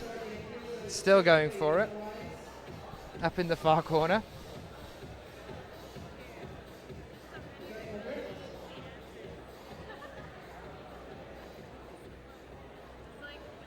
Still waiting for an appeal to come through, make sure everything's fine with that, and as they've definitely had 5 minutes now, as soon as it's ready, then we'll bring the boys back up and carry on with the comp.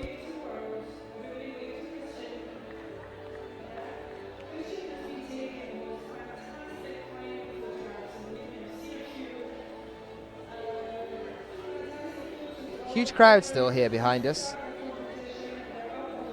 Beautiful day this has turned out to be as well. We've been expecting rain, I think, since we got here, and we've had absolutely none of it. Beautiful blue sky.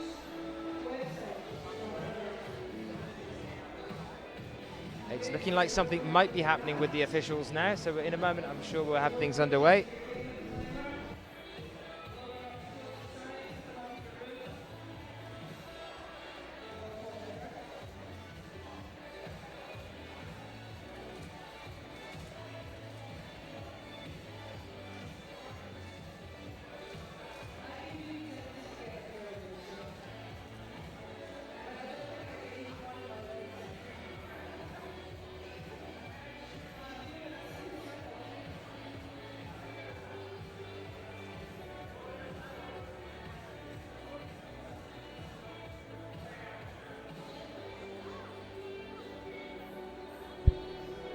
Our next draw will be Amir Maimuratov against Nikita Shoyushkin. And believe it or not, it is worth waiting for. These two guys putting in incredible times earlier on. Shoyushkin has put the fastest time on at this gym, let alone today, with 6.55 seconds. And Maimuratov 6.67 seconds in this his previous climb. It's going to be very, very tense, this next climb.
Okay.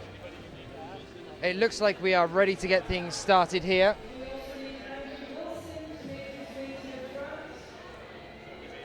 So the boys are starting to move up. These young male athletes in the male juniors category now sitting down, getting ready to be called up so that they can reduce their numbers yet again down to just the 4 athletes. Ready for the next stage of our finals here for you.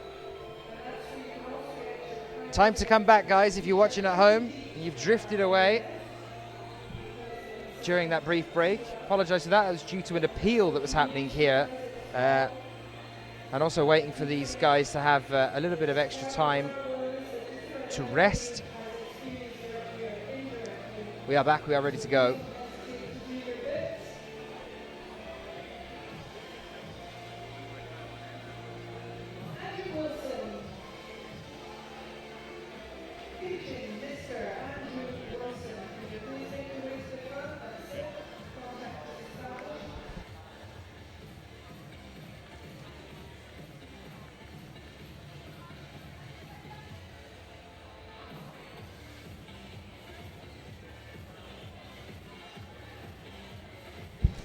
So, boys, getting ready to go. I have had a request for a dance fun fact from a Mr. Michael Roper. He's asking for a dance fun fact, so I'm going to get in touch and say, yes, here we are. Canada has the world's smallest jail. It is in Rodney, Ontario. It is only 24.3 square meters or 270 square feet. The world's smallest jail is in Canada. There you are, a Dan fun fact, Mikhail. We now start things off with Nikita Shuryushkin and Amir Maimuratov. This is the race we have been waiting for. These guys are putting in some extremely fast times. Shuryushkin, the guy that is holding the current overall record here with 6.55 seconds, and Maimuratov challenging him with 6.67. This is going to be close.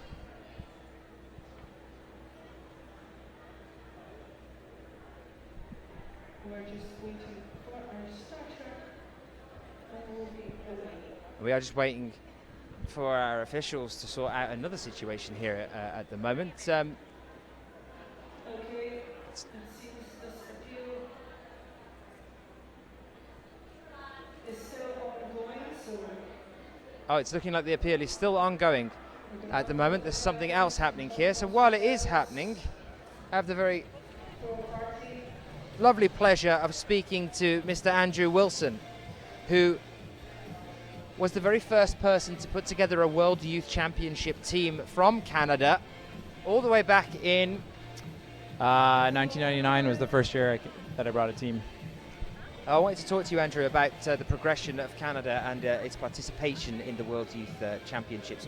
How was the first year that you ever went back in '99? What was that like? An eye-opener, to say the least. I think there was a few athletes who'd been before, but not in an organized way. And for me, it was sort of my first exposure. And we realized very quickly we weren't doing things in Canada the way that they were at the world level, and had to change a number of things. I think we're seeing quite a few other different groups of athletes that have just started to get involved doing the same thing now as it does become more worldwide than it already is. We're seeing a lot more countries starting to get involved.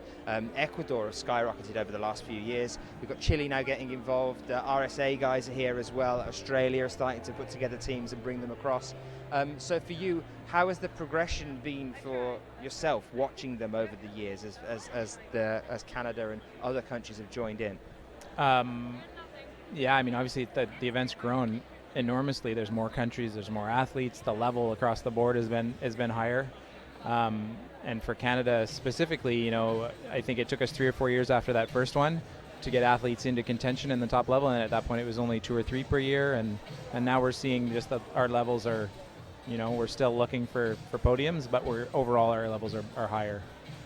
And how is it to be here now at Stellies Secondary with the progression of this particular school and their building progression over the past few years, eventually ending up in this huge wall here? How is it for you having it back here on your home turf? This is amazing. I remember, you know, even in the second year or third year I was going in early 2000s, dreaming of hosting the event here and thinking about what it might do for the future of our athletes, and but not having a facility and the organization to do it, and to see it now here doing this, I think it's going to do amazing things for inspiring our next generation of climbers, and more than anything showing the rest of Canada, not just the climbing community, what this sport's like and how it can be. I mean, the community around here is going to see this event, see how cool it is, see how many people are involved, and hopefully we gain some exposure, and that'll only help. What about these guys moving forward onto the senior circuit? Obviously, we've got Sean that comes across and is doing exceptionally well on the senior level. He's here coaching at the moment. But we've also got other athletes that we see, like Thomasina Pigeon for Canada. What is the future for these seniors moving over onto these juniors moving onto the senior level? Is there a lot of support from you guys back home for them getting over there to the World Cups? Yeah, I mean, it's something we need to work on, I think. There's definitely more participation countrywide, and I think there's a lot of people working on providing support and opportunities for our athletes, and there's our numbers in competitions are going up every year, so I think there's lots of hope for future success with our athletes, and having a facility like this one where, hopefully this won't be the last world level event that we host, and the opportunity for athletes to compete at the highest level in Canada. The last 2 years having Boulder World Cups, that makes a big difference as well. Can you talk to me a little bit about this facility and the service that it provides with international athletes that have the opportunity to come here to actually study, learn, and partake in the athlete academy here? Mm-hmm. Yeah, so it's amazing. The academy opened 2 years ago here, and basically it's a program where kids come in grade 9 through grade 12. They enroll in the climbing academy, and they do an hour and a half a day of climbing programming as a part of the curriculum while they're here. So they get exposed to, obviously the wall itself here, different training methods. But beyond that, they get to do out trips outside. And I think the coolest thing for me is the culture of the kids and the support staff and everyone who works here. It's a really, really neat place for people to be. And while you're doing your schooling, why not get exposed to something new and take it where you want to take it, right? So anyone can apply for this, anyone from around the world. It doesn't matter what country you're from. You don't have to be just from Canada to come here and go to school, basically. Yeah, that's correct. So, and even in the first 2 years, there's been, I think, a handful of kids from other countries who've come over and partaken in the climbing academy. They have kids, in grade 9 who've never climbed before who are coming to the academy, and then they have ones who are coming who have, 6-7 years under their belt, and they kind of have programming to accommodate all of them. It's pretty neat. It's also this area of the country is amazing. You've got water, mountains, all kinds of things to do outside of just the climbing academy. It's a fantastic part of our country. What do you think the future is for this facility? Where can you see this facility going in particular in the next, say, 5 years? I'm hoping that we get to bring our athletes here as often as possible. It's probably the most competition-ready facility that we have in the country, just the way it's put together and the ability to host big events. The staff, Commanda, and all the people around here, they're really motivated and dedicated to the sport. And I think the sky's the limit. Hopefully more events. It'd be nice to see an adult lead World Cup here at some point if they can put it together. And hopefully more opportunity for all of our athletes across the country to get out here and use this facility to train. Talk to me a little bit about your personal role with the youth athletes here at the moment, and what you do with the youth athletes that are involved in this World Youth Champs.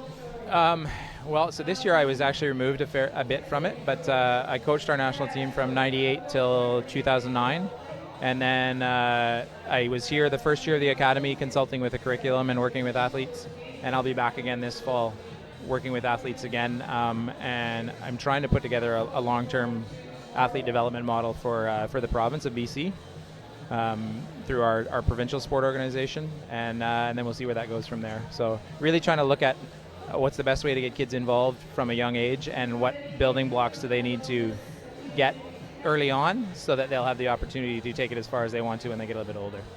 For people that are interested in the athlete academy that you run here at the school and getting involved, coming to this place to learn, to study, and to practice and to become an athlete, a sports person, where do people need to go to be able to get involved in that? Is there a website, a specific mail address they need to send to? How did the children manage to get here?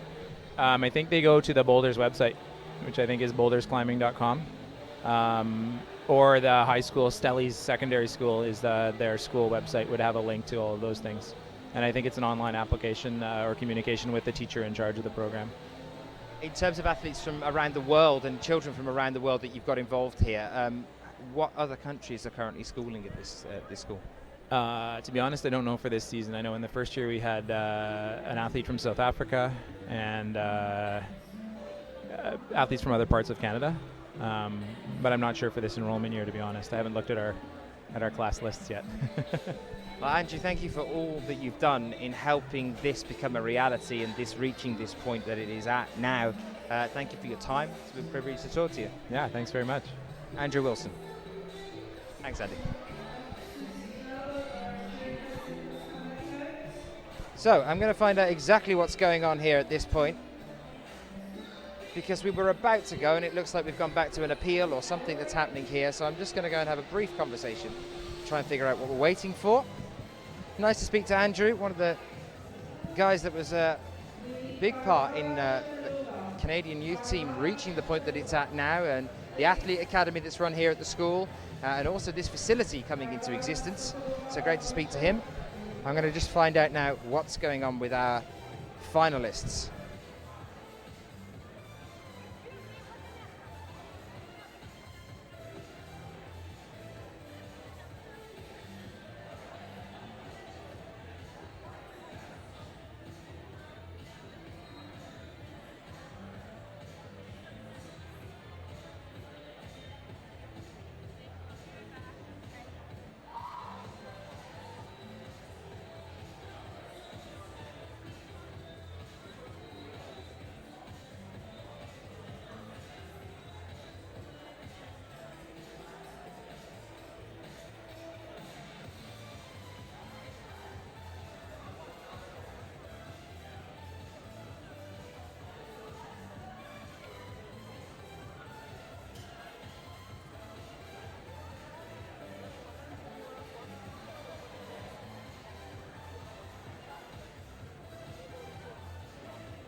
So currently the situation is thus. We are waiting for an appeal that has come in from, I think, one of the French athletes on the left-hand route, Route A.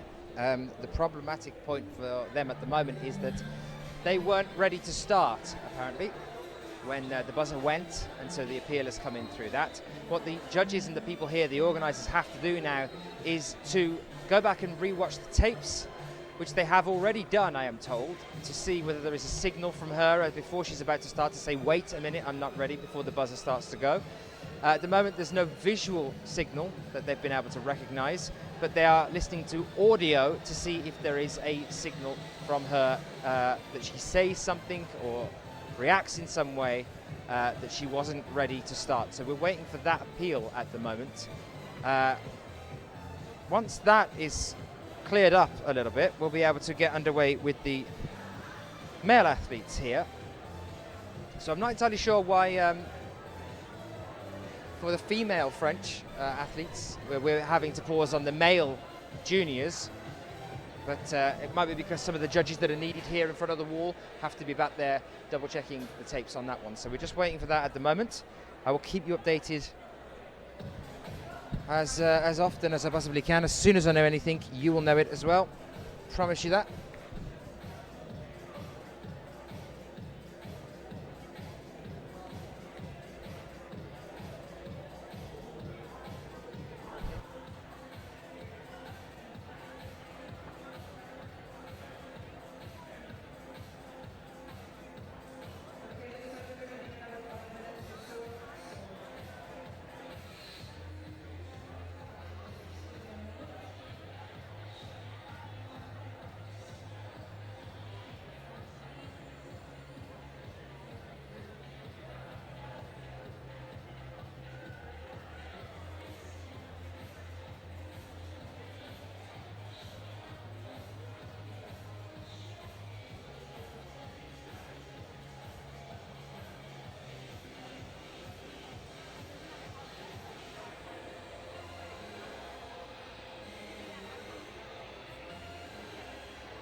It's looking like we have a difference of opinions from some of the officials here, so we are waiting at the moment. Another official has just gone back to re-watch the video and listen to the audio and reassess the situation. I do apologise for the delay in the coverage at the moment, but we have to get this appeal sorted apparently, and we can't start with the men until all of our officials are back out here and ready to say okay, carry on, after deciding what's just happened with the women. So we are still waiting. And I can only apologise and say that I'll keep you updated.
So we are about to get things started now with the men's. I'm waiting to find out exactly what's happening with that appeal in a couple of seconds. For now, we start things off with our men's. So we're back over onto the male junior speed. It is Nikita Shyushkin and Amir Maimuratov.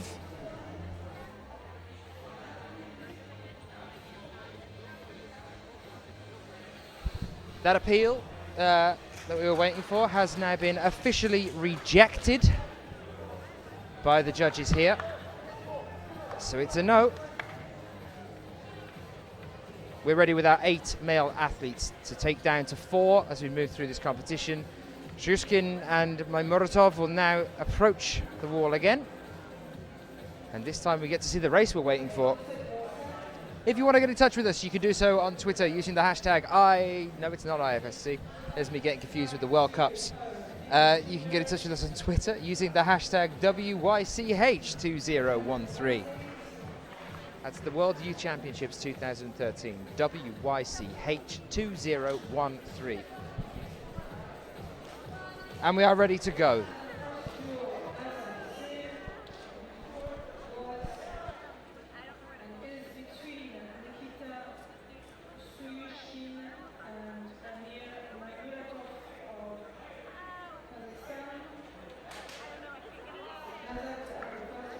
In the earlier stage of this competition, we had Shyushkin with a time of 7.17 and Maimuratov with a time of 6.67. But Shyushkin, as I said earlier, is the guy that holds the current record for this venue as well, 6.55 seconds, and we are ready to go. We are away. It is a false start. It is a false start.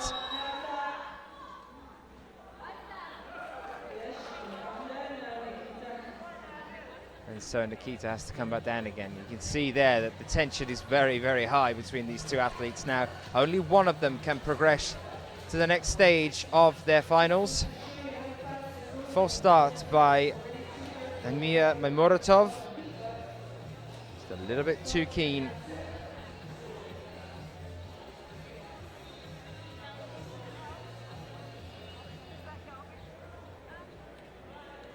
Pressure on these two athletes now to perform is vast.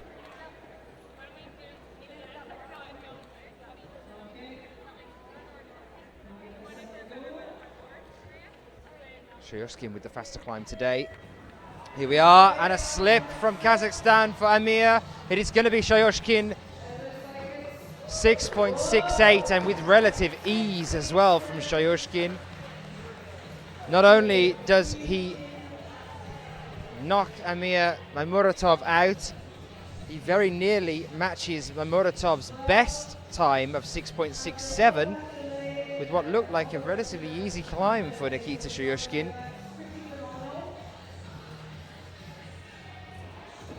So it is Shayushkin that progresses into the next stage.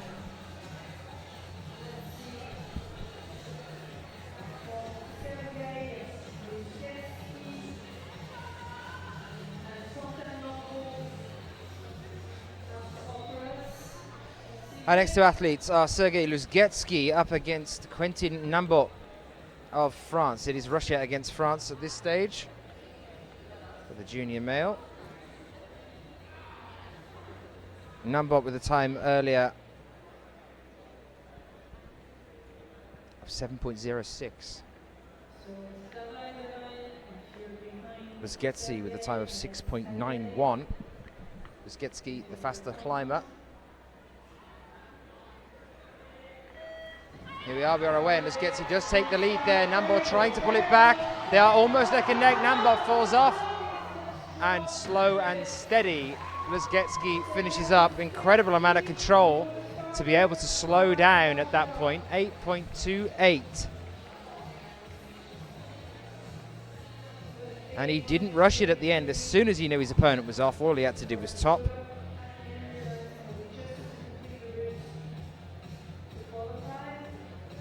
.28. He now goes up against Shayushkin at the next stage. Our next two athletes are Artem Savelyev of Russia, time earlier of 6.90, up against Guillaume Moreau, another athlete from France, with a time of 7.13. Moreau on the right, Savelyev on the left.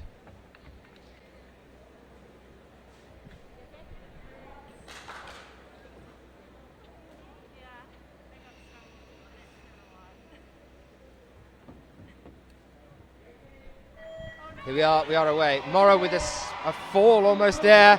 It's a slip, but he's starting to pull it back, and now it's a fall. It is going to be our Russian athlete. It is Savelyev at the moment, going through to the next stage. We do have the potential for it to be a completely Russian final.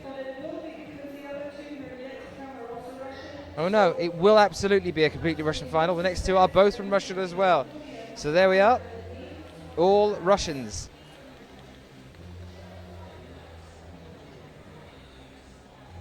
.39 seconds for Savelyev.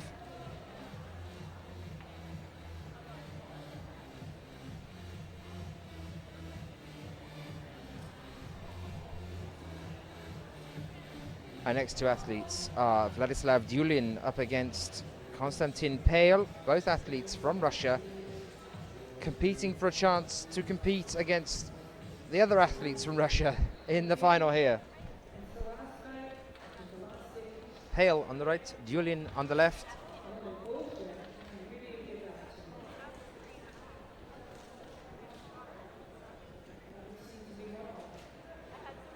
That was interesting. I'm not entirely sure what happened then.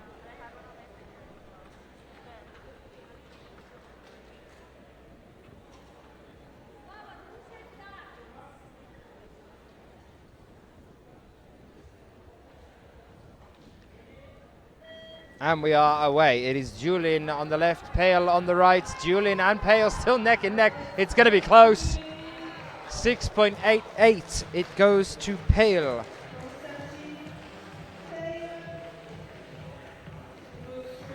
.88 seconds. Incredibly fast. Yet again. Right, we now officially have our four that we will move through into the next stage with. And so because of that, we can move on with the latter section of finals here at this event. So to kick things off, we'll be going back over to the Youth B female category, and we will have Elena Markusheva of Russia up against Kyra Kondi of the USA in our first climb here.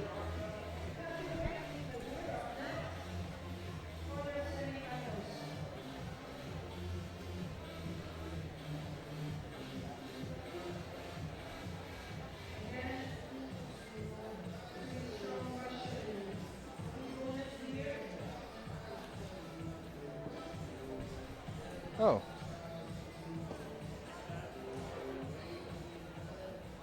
Give me a second, sorry, I've given you the wrong names. We have Khan up against Manulova. I'm looking at Youth A. So, it is Daria Khan, apologies for that, of Russia up against Anastasia Manulova of Russia on the right-hand side. Daria Khan with the faster time earlier, 9.88 seconds. Manulova, 10.14. So it should be Khan, and at the moment Khan's got a full body length ahead of Manulova. It's going to be Daria by the look of things. It is 10.01.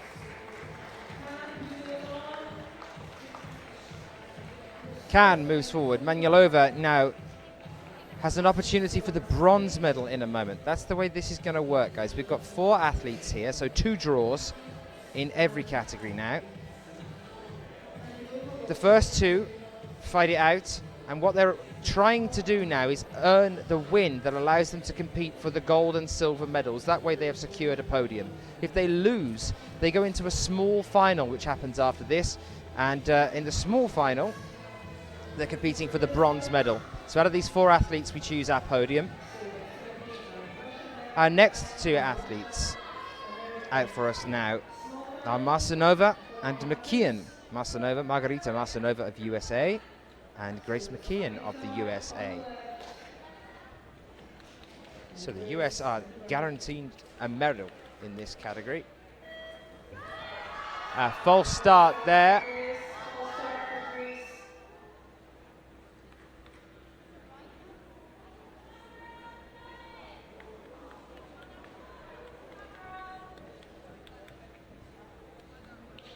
Margarita Marcinova, earlier time of 11.73, then 14.35. Grace McKeon, an earlier time of 12.89, then 10.97. It should be Grace McKeon based on previous results, but is it going to be? Here we are, no false start this time. We carry on. It is neck and neck at the moment. Marcinova looking to pull the lead here. Grace falling behind. It's going to be Marcinova, is it? It is. It's Margarita Marcinova that goes forward.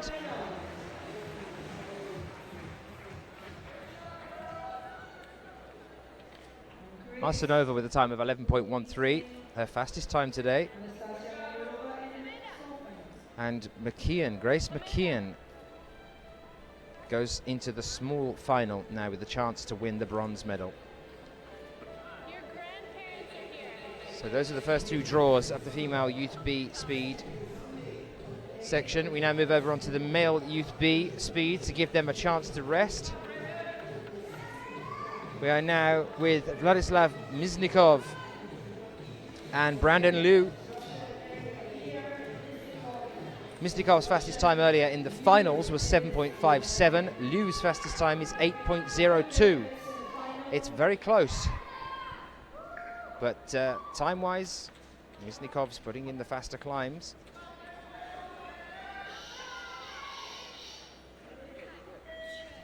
Here we are, Brandon Liu taking the lead though. A slip though from him, and it's Miznikov pushing ahead here. It's going to be Miznikov all the way to the top. It is 7.58.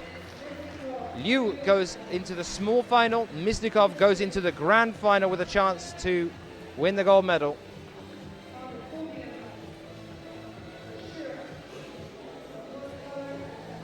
Miznikov, 7.58.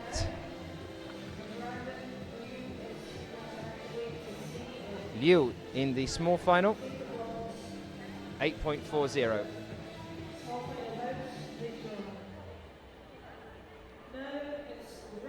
Our next 2 athletes are Lev Rodatsky up against Konstantin Pavlenko of the Ukraine. Russia against the Ukraine. Pavlenko and Rodatsky. Rodatsky on the left, Pavlenko on the right. Here we are, no false start either, it's a good start. Rodatsky starting to take a bit of a lead here. Pavlenko trying though. It is Rodatsky though, 7.43.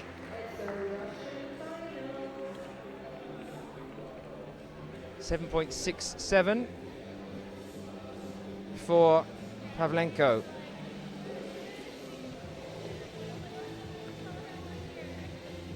So the grand final here in the boys is 2 Russian athletes.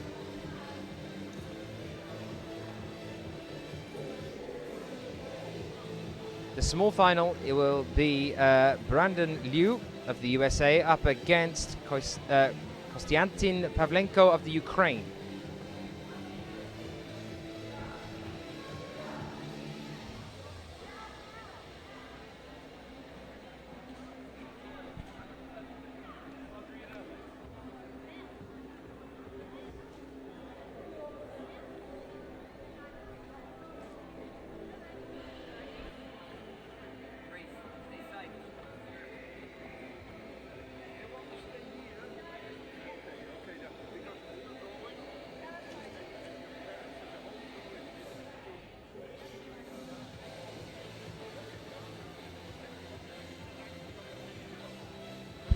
Just waiting for a few moments now for our next turnaround.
So, Youth A girls are up next.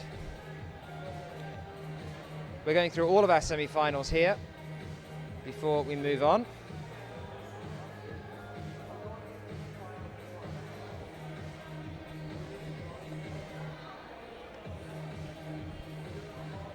Now, there seems to be a little bit of confusion going around here, just exactly what order we're supposed to be doing these in. I'm just waiting for a moment until the athletes from the Youth A category come up onto the stage. We are expecting Youth A female up next.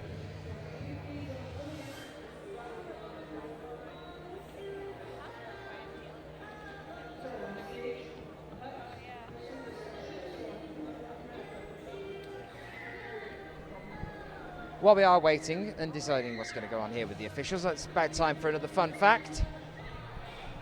Just to give you one of those. At the time that it happened, the most expensive natural catastrophe in terms of property damage was a horrific hailstorm that struck Calgary on September 7th, 1991.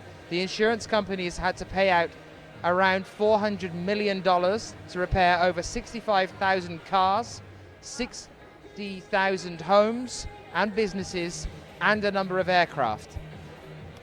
There you are for the most expensive natural disaster in history at the time that it happened was a hailstorm back in 1991 in Calgary. It has, of course, been replaced by several other natural disasters. That's a lot of money, $400 million.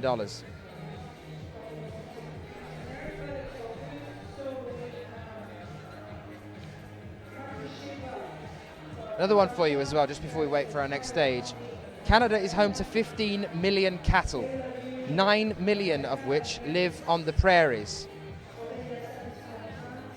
I'm not entirely sure where the other 6 million live. I don't know whether they get housing benefit or something over here. 15 million cattle, 9 million of which live on the prairies, an interesting fact for you. And as I say, I'm not sure where the other 6 million are. They all live on a boat out on the bay or something, I'm not sure. That's just a dance fun fact for you. And yes, here we go. There you are, that filled some time. We're ready to go with the next category. It's the female Youth A category.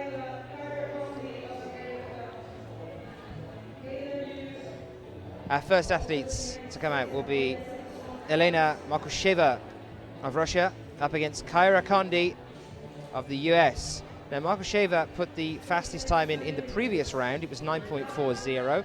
The round before that, though, she was 11.12. Kyra Condi's been very consistent at around the 10-second mark, 10.36 and 10.76.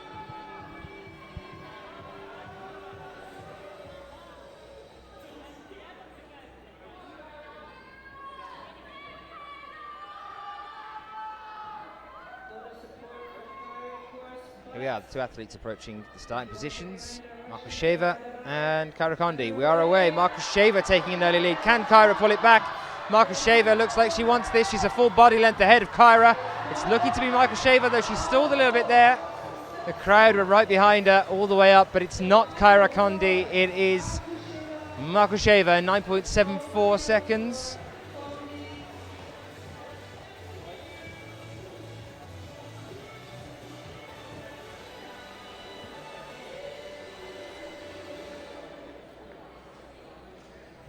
Kyra Condi goes into the small final with a time of 11.46. And now we move on to the next set of our four. It is another Liu. This one's Kayla Liu from the US, up against Aurelia Saracen of France.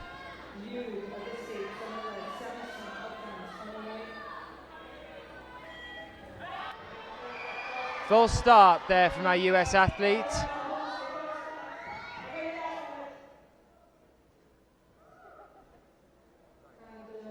Aurelia Saracen coming back down again.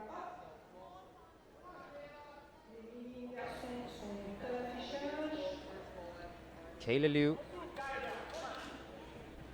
with the full start on that one. Aurelia Saracen gets ready to go again.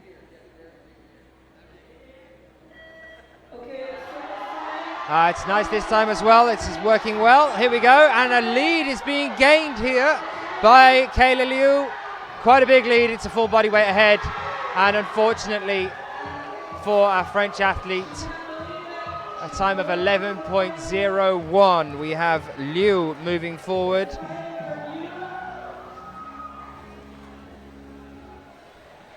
.01. And it will be Aurelia 15.25.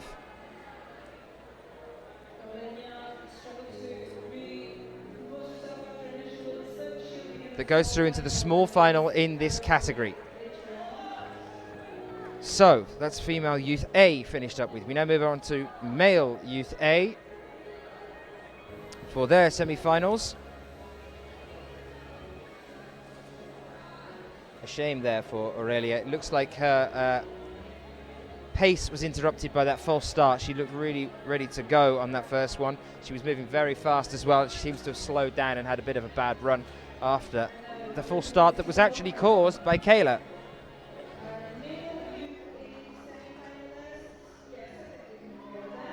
So here are our male youth A semi-finalists. We have John Brosler up against Alexander Shikov. The faster times from earlier are from John Brosler. Shikov still putting in a good time of 6.98 seconds. John Brosler, though, 6.80.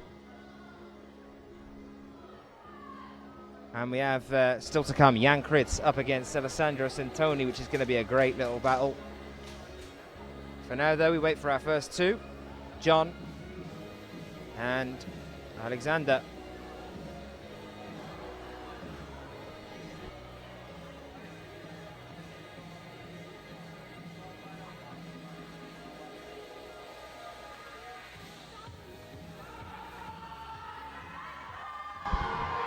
Can John keep his cool yet another time here? Shikov is not someone to be sniffed at. 7.96 earlier and a time of 6.98. Still managing to get down to the 6-second bracket. Now John is faster, but we'll wait and see. It's all about pressure now. That's a false start there from John Brosler.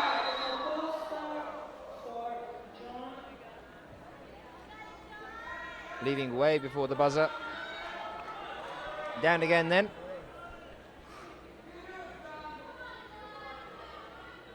He's got to stay focused here. Another slip up at this stage could cause him to be eliminated from the competition.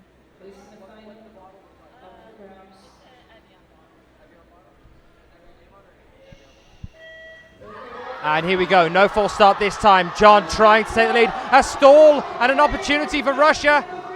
And John Broslin, unfortunately, is cut from the competition here. He moves down onto the small final.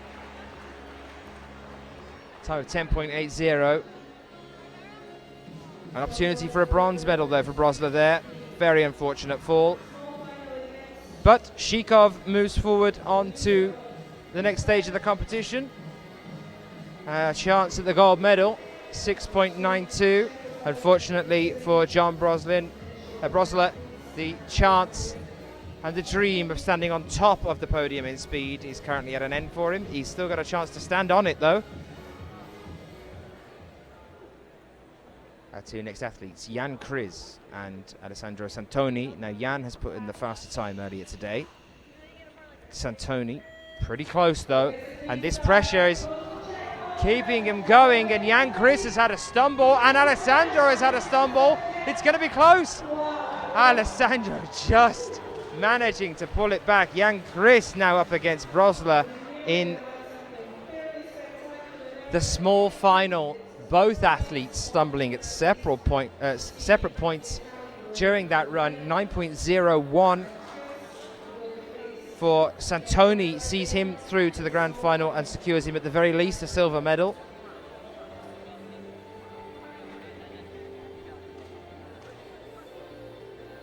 Nice to see the camaraderie when they're back down on the floor as well. No aggression there at all.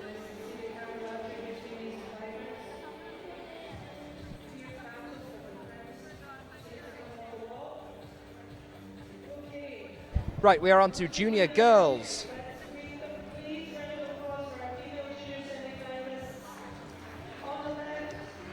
We have Alexandra Rodzinska up against Svetlana Okolnich. No, I will start that all over again just for you.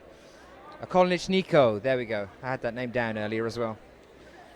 So Svetlana Okolnichniko, Alexandra Rodzinska.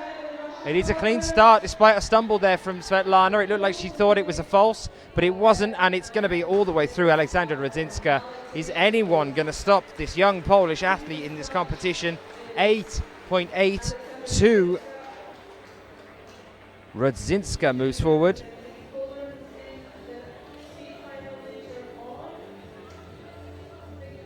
And Okolnichniko moves to the small finals.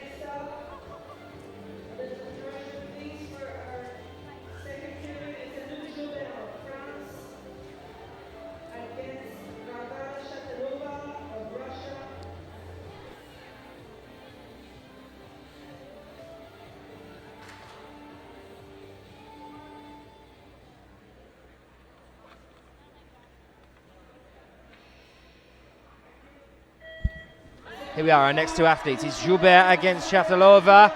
Joubert taking the lead here. Shatilova trying, but it's going to be Joubert. 8.89.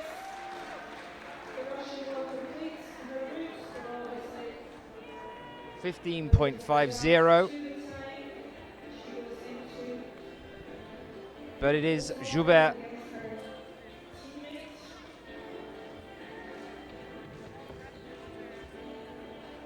that moves forward into the grand final. It is Shatilova that moves into the small final.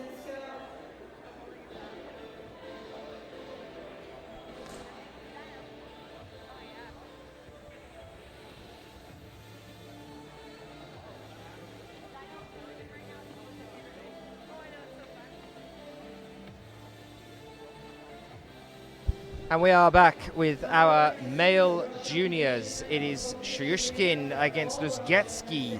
This is the all-Russian semis. Shyushkin, the one to beat, 6.55.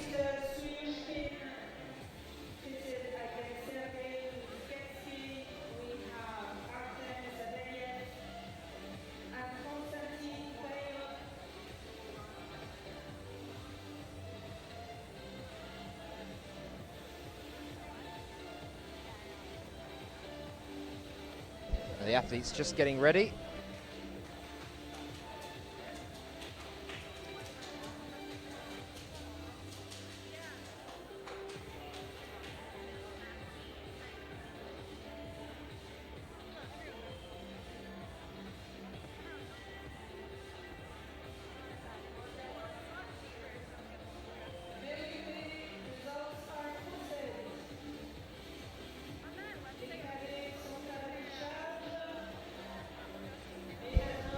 So, Shoyushkin up against Luzgetsky, about to move out and take their places. They're just getting themselves ready.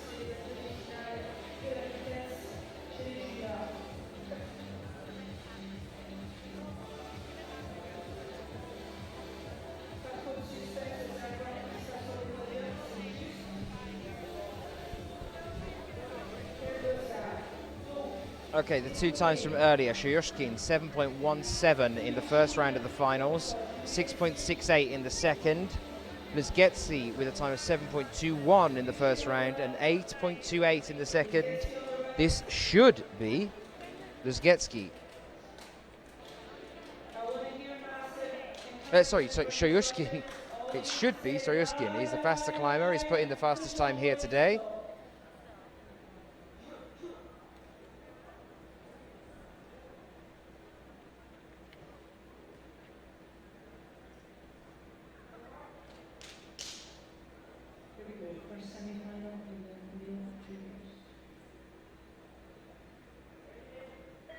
Here we go.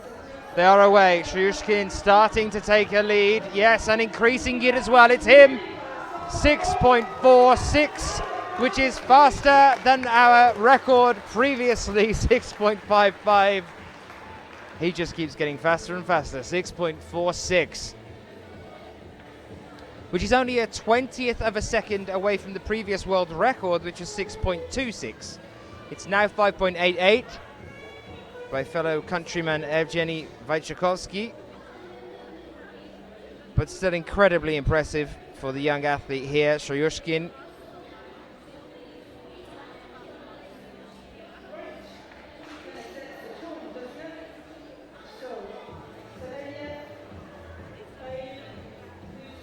We are now over with Savelyev and Pale. Savelyev, earlier time, fastest time, 6.90. Pale, fastest time earlier of 6.88. We are away. A false start here, though, from Pale's side. So, Luzgetsky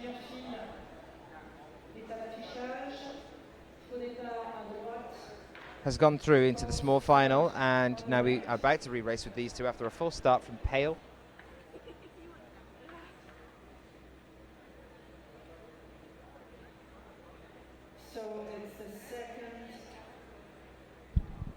And we go again.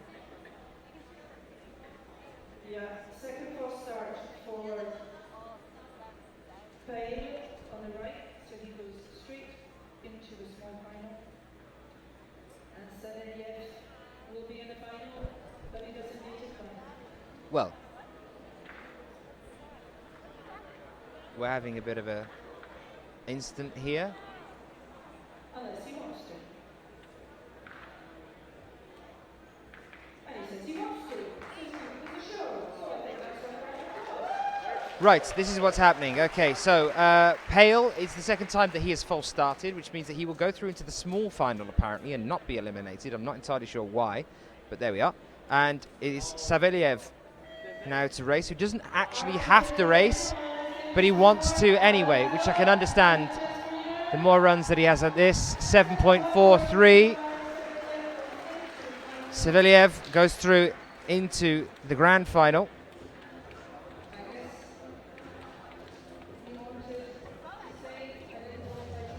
In a time of 7.43 seconds. Pale automatically then goes into the small final.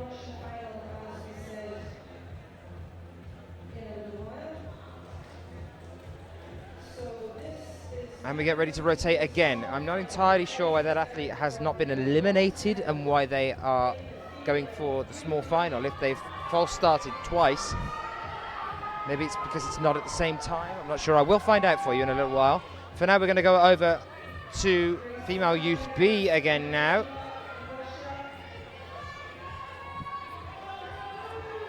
And this is the big, this is the small one, sorry. This is the small final to start off with. It's Manulova against McKeon. Grace McKeon up against against Anastasia Manulova. This is for the bronze medal, guys, and we are away. Grace McKeon falling behind a little bit here. It's looking like it's going to be Manulova. No, Grace starting to pull back.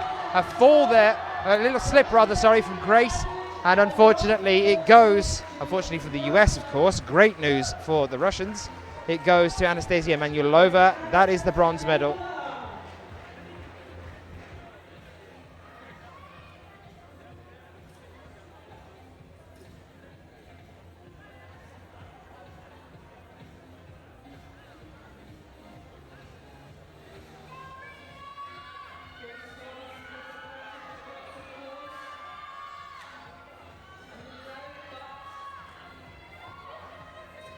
Our next two athletes then about to come out are our grand finalists. This is for the gold medal.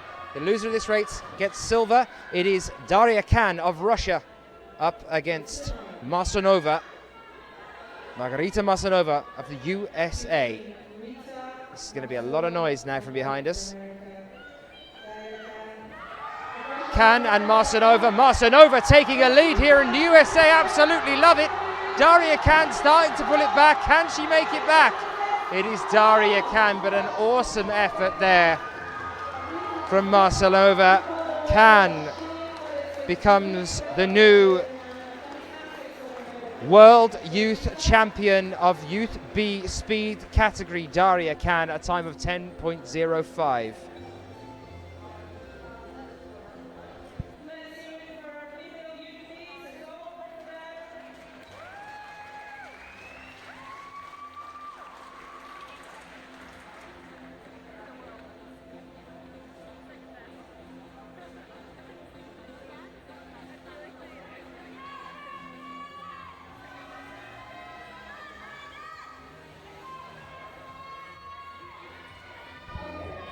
Okay, so Daria Khan now, the new World Youth Champion in female Youth B.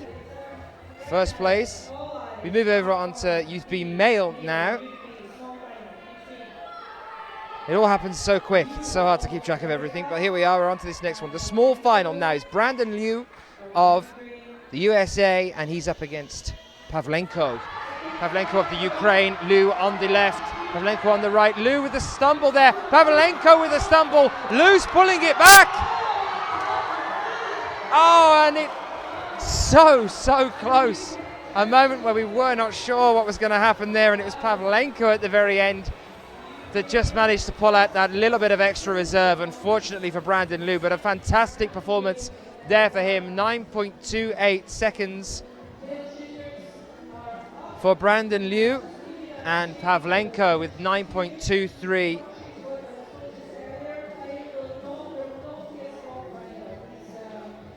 Means that he secures the bronze medal.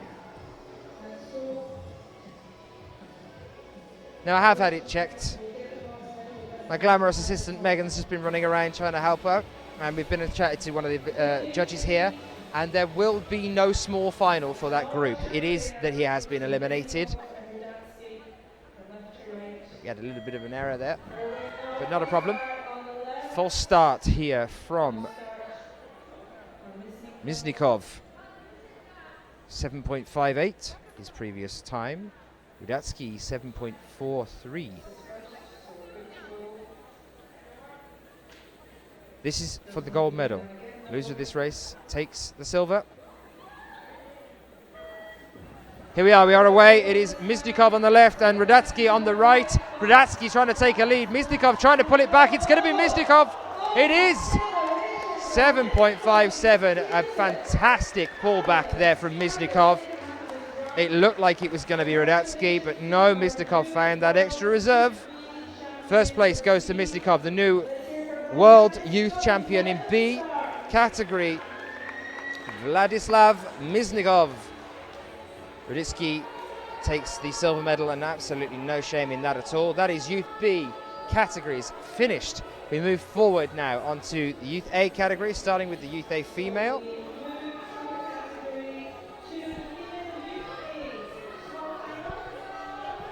Female Youth A, this is the small final. Kyra Condi up against Aurelia Saracen.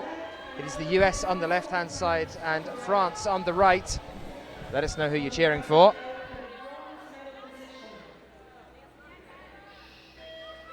We are away. On the left-hand side for the USA, falling behind, but no, starting to pull it back. Kyra Condi, can she hold it?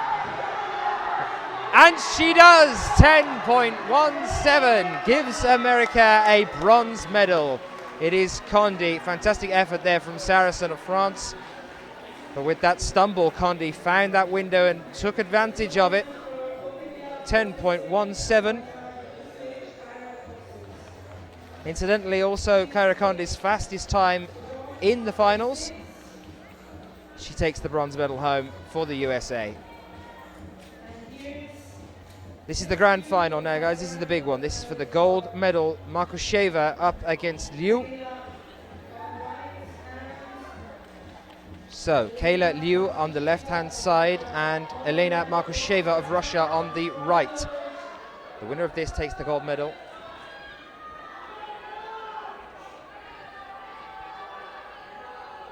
Athletes bracing themselves. Mental preparation. You can see the concentration on Elena's face right now. And they are ready. We are away. It is Elena versus Kayla. Elena taking a lead. Kayla trying to pull it back. Elena holding it and not falling at this stage at all. No slips at all. Straight the way to the top. Fantastic climb there. And a gold medal. The new world youth champion in female youth A, Elena Markusheva.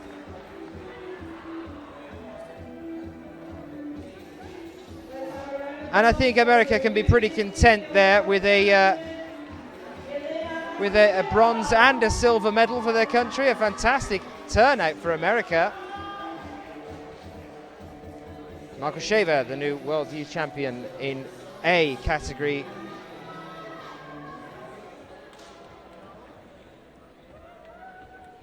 No time for the small final in the boys. The male youth A speed category. It is Brosler up against Chris. This is going to be an interesting one. Brosler was leading the pack earlier. That unfortunate fall, or slip rather, in the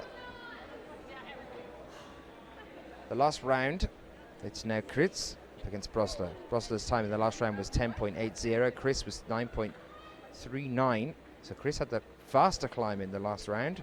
But Brosler is known for the 6.80 he did at an earlier stage. Definitely not one to rule out here for taking this bronze medal. Jan Kritz with the experience of working the Senior World Cups. John Brosler with the advantage of the home crowd. This is going to be good for the bronze medal. We are away. Josh Broslin is taking it and he's holding it. Brosler is flying here. 6.74 seconds. We knew it was in him. 6.74, very close to his 6.80 of earlier, but Brosler beating his best at the earlier time. And Brosler securing himself the bronze medal here. Very nice performance, and Jan Kriz first to come over and make sure that the hands are shook, the backs are patted after the race has been run. Nice to see camaraderie and sportsmanship from these guys. It's time for the big final though. It is Santoni against Shikov. Shikov on the left, Santoni on the right. Shikov the faster climber throughout this competition, but Santoni managing to get here all the way through. That concentration technique, you can see both of them using that technique at the moment. Both of them close eyes, deep breaths as they present towards the crowd, taking a moment to focus and collect their thoughts. And the athletes now approach. This is for the gold medal, guys. Shikov on the left, and we are away. Santoni, no false start. We are good at the moment. Santoni has paused, believing it's a false start.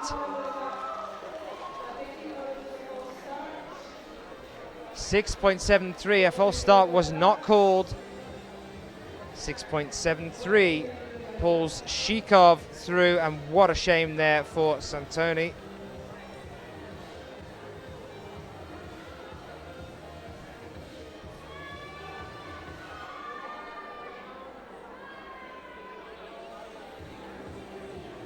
So Shikov takes the gold as things stand at the moment. There could possibly be an appeal, maybe, perhaps, I'm not sure. Santoni very quickly leaving the stage. We're waiting to see what's happening there.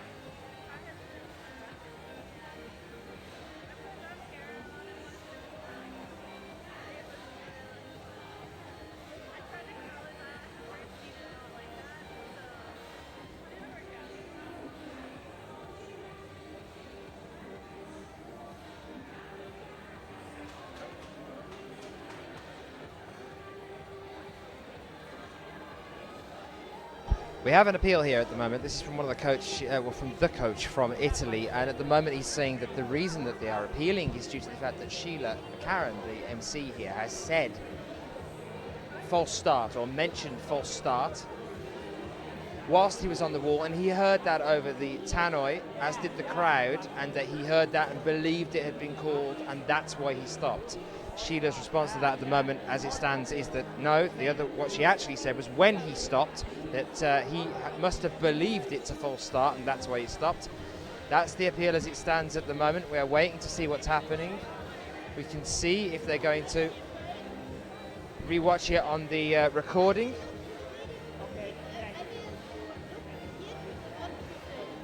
So we're going to be listening to it back. We are going to pause for a moment and find out exactly what's happening here.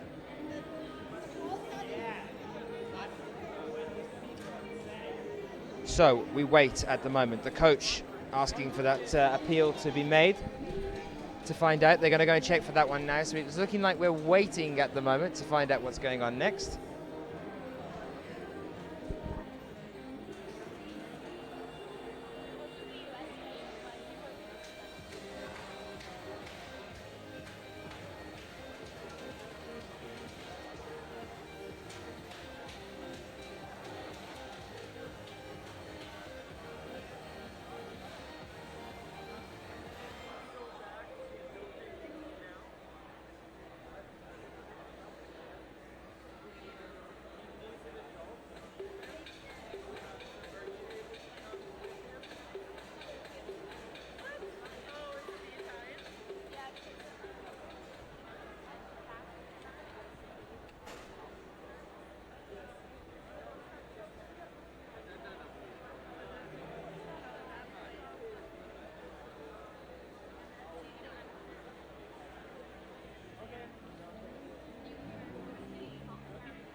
So at the current moment in time, we are waiting for this appeal to come through. They are now currently in the back room just revising the video, double checking as to what has happened this end and whether there is any anything to stand on for this appeal coming through.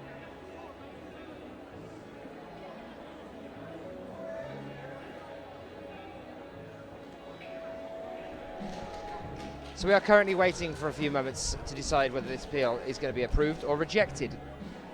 The appeal as it stands is a call from the Italian coach saying that the reason that Santoni stopped at that point on the wall is that Sheila McCarran, our local MC, mentioned the false start over the tannoy. He's heard it, as did the crowd, according to him, and that he stopped on the wall at that point, believing there was a false start, and that's why he didn't carry on. He certainly stopped believing there was a false start, but whether that was due to Sheila or anything else, when actually the reason that they would stop would be due to a beep that they hear. There is a beep and a sound and a whistle now that they're employing at this event to let them know when there's been a false start caused. Santoni did stop and then didn't carry on.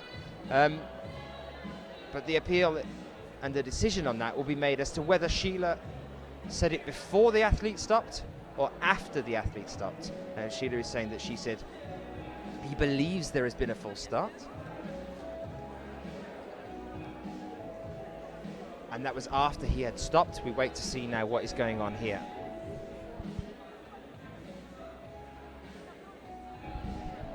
One of our officials is back out.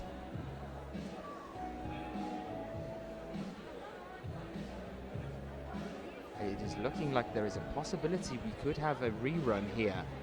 It could have been an accepted appeal. I'm not entirely sure, but one of our officials is heading down.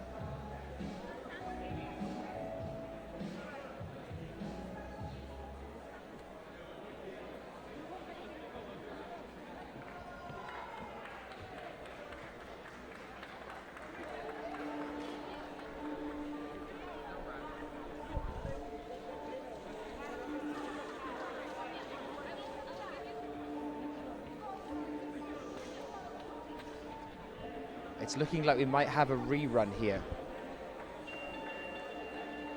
Just waiting at the moment to see what's going on. I believe the appeal has been accepted. We now wait to find out on this one. We could have the same result again, but Santoni could have a second run at this one. Shikov's gold medal is not secure at the moment. Alexander Shikov of Russia. He did that time in 6.73 seconds. It's a lot for Santoni to beat. He hasn't been around that time at all. Santoni hasn't broke 6 seconds within the final. We are waiting to find out exactly what's happening here.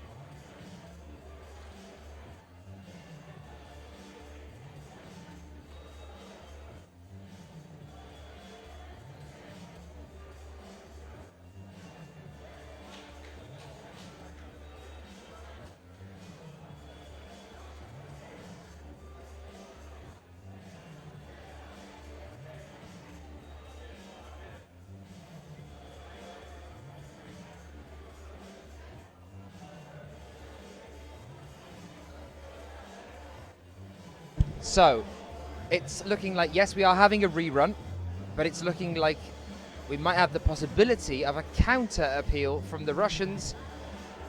Shikov, with the time of 6.73 seconds.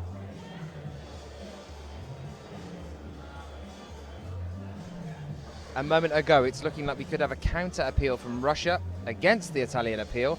Now, the reason that the appeal has been accepted by the look of things at the moment is because what Sheila actually said on the video when they listened to the playback at that point was, it looks like a good start. And that came out over the tannoy and has unfortunately been misinterpreted as it's a false start. They've heard the false start coming out.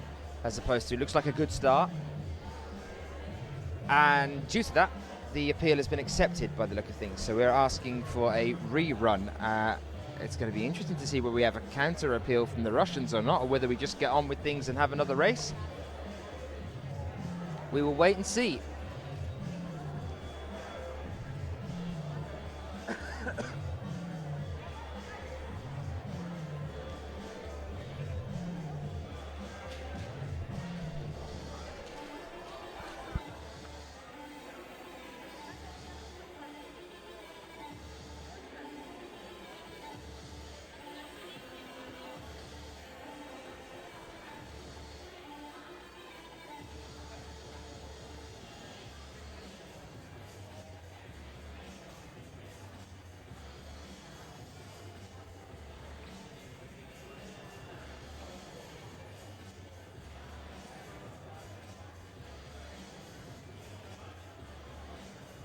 Okay, so it is going to be a rerun. It is happening so far at the moment, but it's going to happen after the juniors finish up for the gold medal for A. So we're going to progress with our competition now, get things back underway for you guys watching, and then we're going to have ourselves a rerun.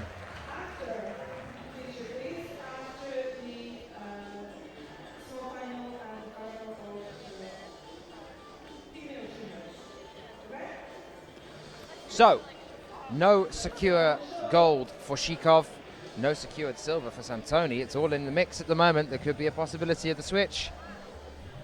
We wait and see. We move over onto our female juniors category now. Our small final to begin with. And we start things with Koleshniko up against Shatilova. Koleshniko of Russia, number 311, up against Shatilova, number 303. And here we are, a stumble, several stumbles. Shatilova's clearly very, very pumped up and psyched at this point. He's making mistakes left, right, and center, and it is very easily here, 11.47 seconds. It is Koleshniko that goes through and takes the bronze medal. Koleshniko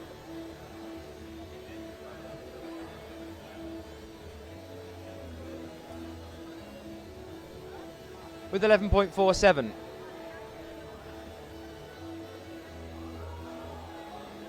seconds. There is the third medal. We now move over onto the grand final.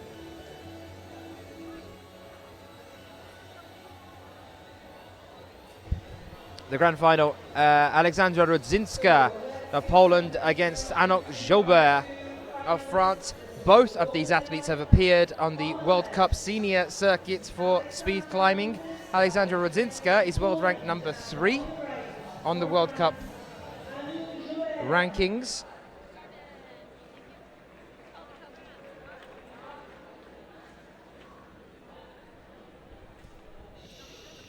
Crowd fall quiet. Nothing has stopped Aleksandra Rudzinska so far during this competition. And it's looking like she might not let anyone stop her here, but what an effort here from Anok Jobert. But no, 8.56. It goes to Rudzinska, her fastest climb.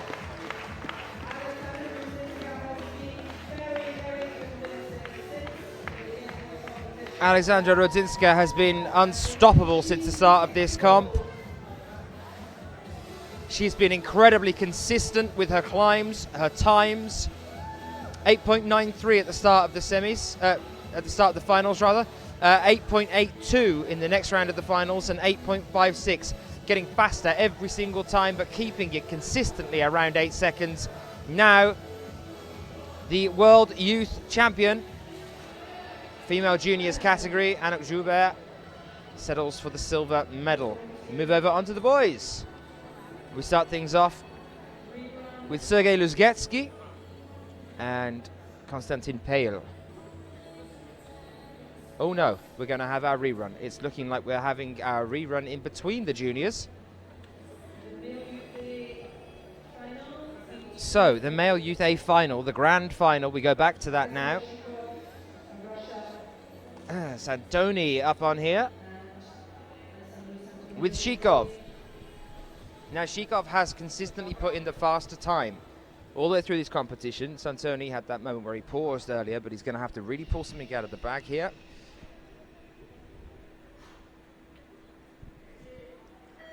We are away. Shikov on the left-hand side, Santoni on the right. Shikov stumbles. Can he pull it back? Santoni stumbles. Santoni takes the gold after a stumble from the Russian athlete. 9.72 seconds. There will undoubtedly be outrage over this from the Russian team, considering Shikov's average time has been 6.9 seconds, 6.7 seconds, all the way through. Shikov all the way through putting in consistently the faster time. Shikov then moved to shake Santoni's hand. We are having a switch around. It has made all the difference here. You can tell what the pressure can do to you. The intensity of having to reclimb there, stumbling. It has switched around and it has given Santoni the gold medal. I wonder if he feels like it's deserved. Whether he fought Shikov at his best.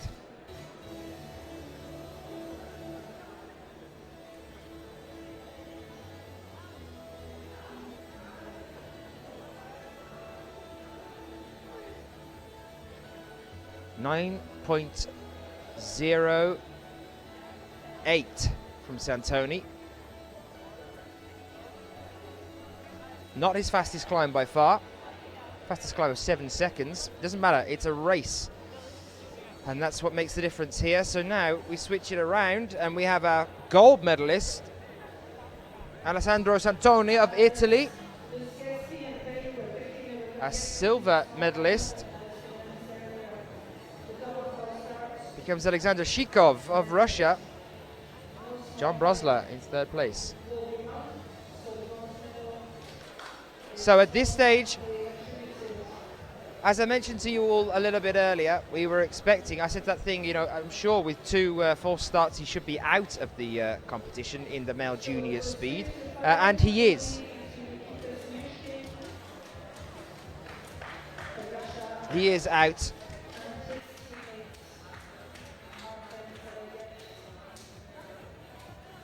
So Konstantin Pale of Russia, who had the false start earlier on, he's second of them, does not get to reclimb, and neither does Lizgetsky at this point. There is no small final. Lizgetsky automatically gets the bronze medal due to 2 false starts from our athlete previously. Automatically, the bronze medal then goes to Lizgetsky. We now have our grand final in the male juniors. It is Shoyushkin versus Saliev. Nikita Shoyushkin up against Artem Savelyev. Nikita on the left, Artem on the right.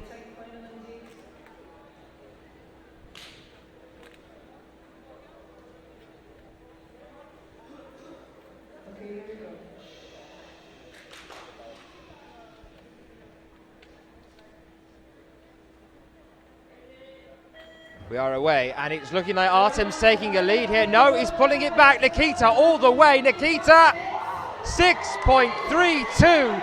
Yet again, Nikita Shoyushkin breaks his own personal record. 6.32 now stands as the fastest time this venue has ever seen on this wall. The fastest time throughout this entire competition. Nikita Shoyushkin, what a performance. 6.79 from Saviev isn't half bad either, to be honest. 6.79 seconds, but it is Shoyushkin who takes the gold medal. Wow, I believe that's it.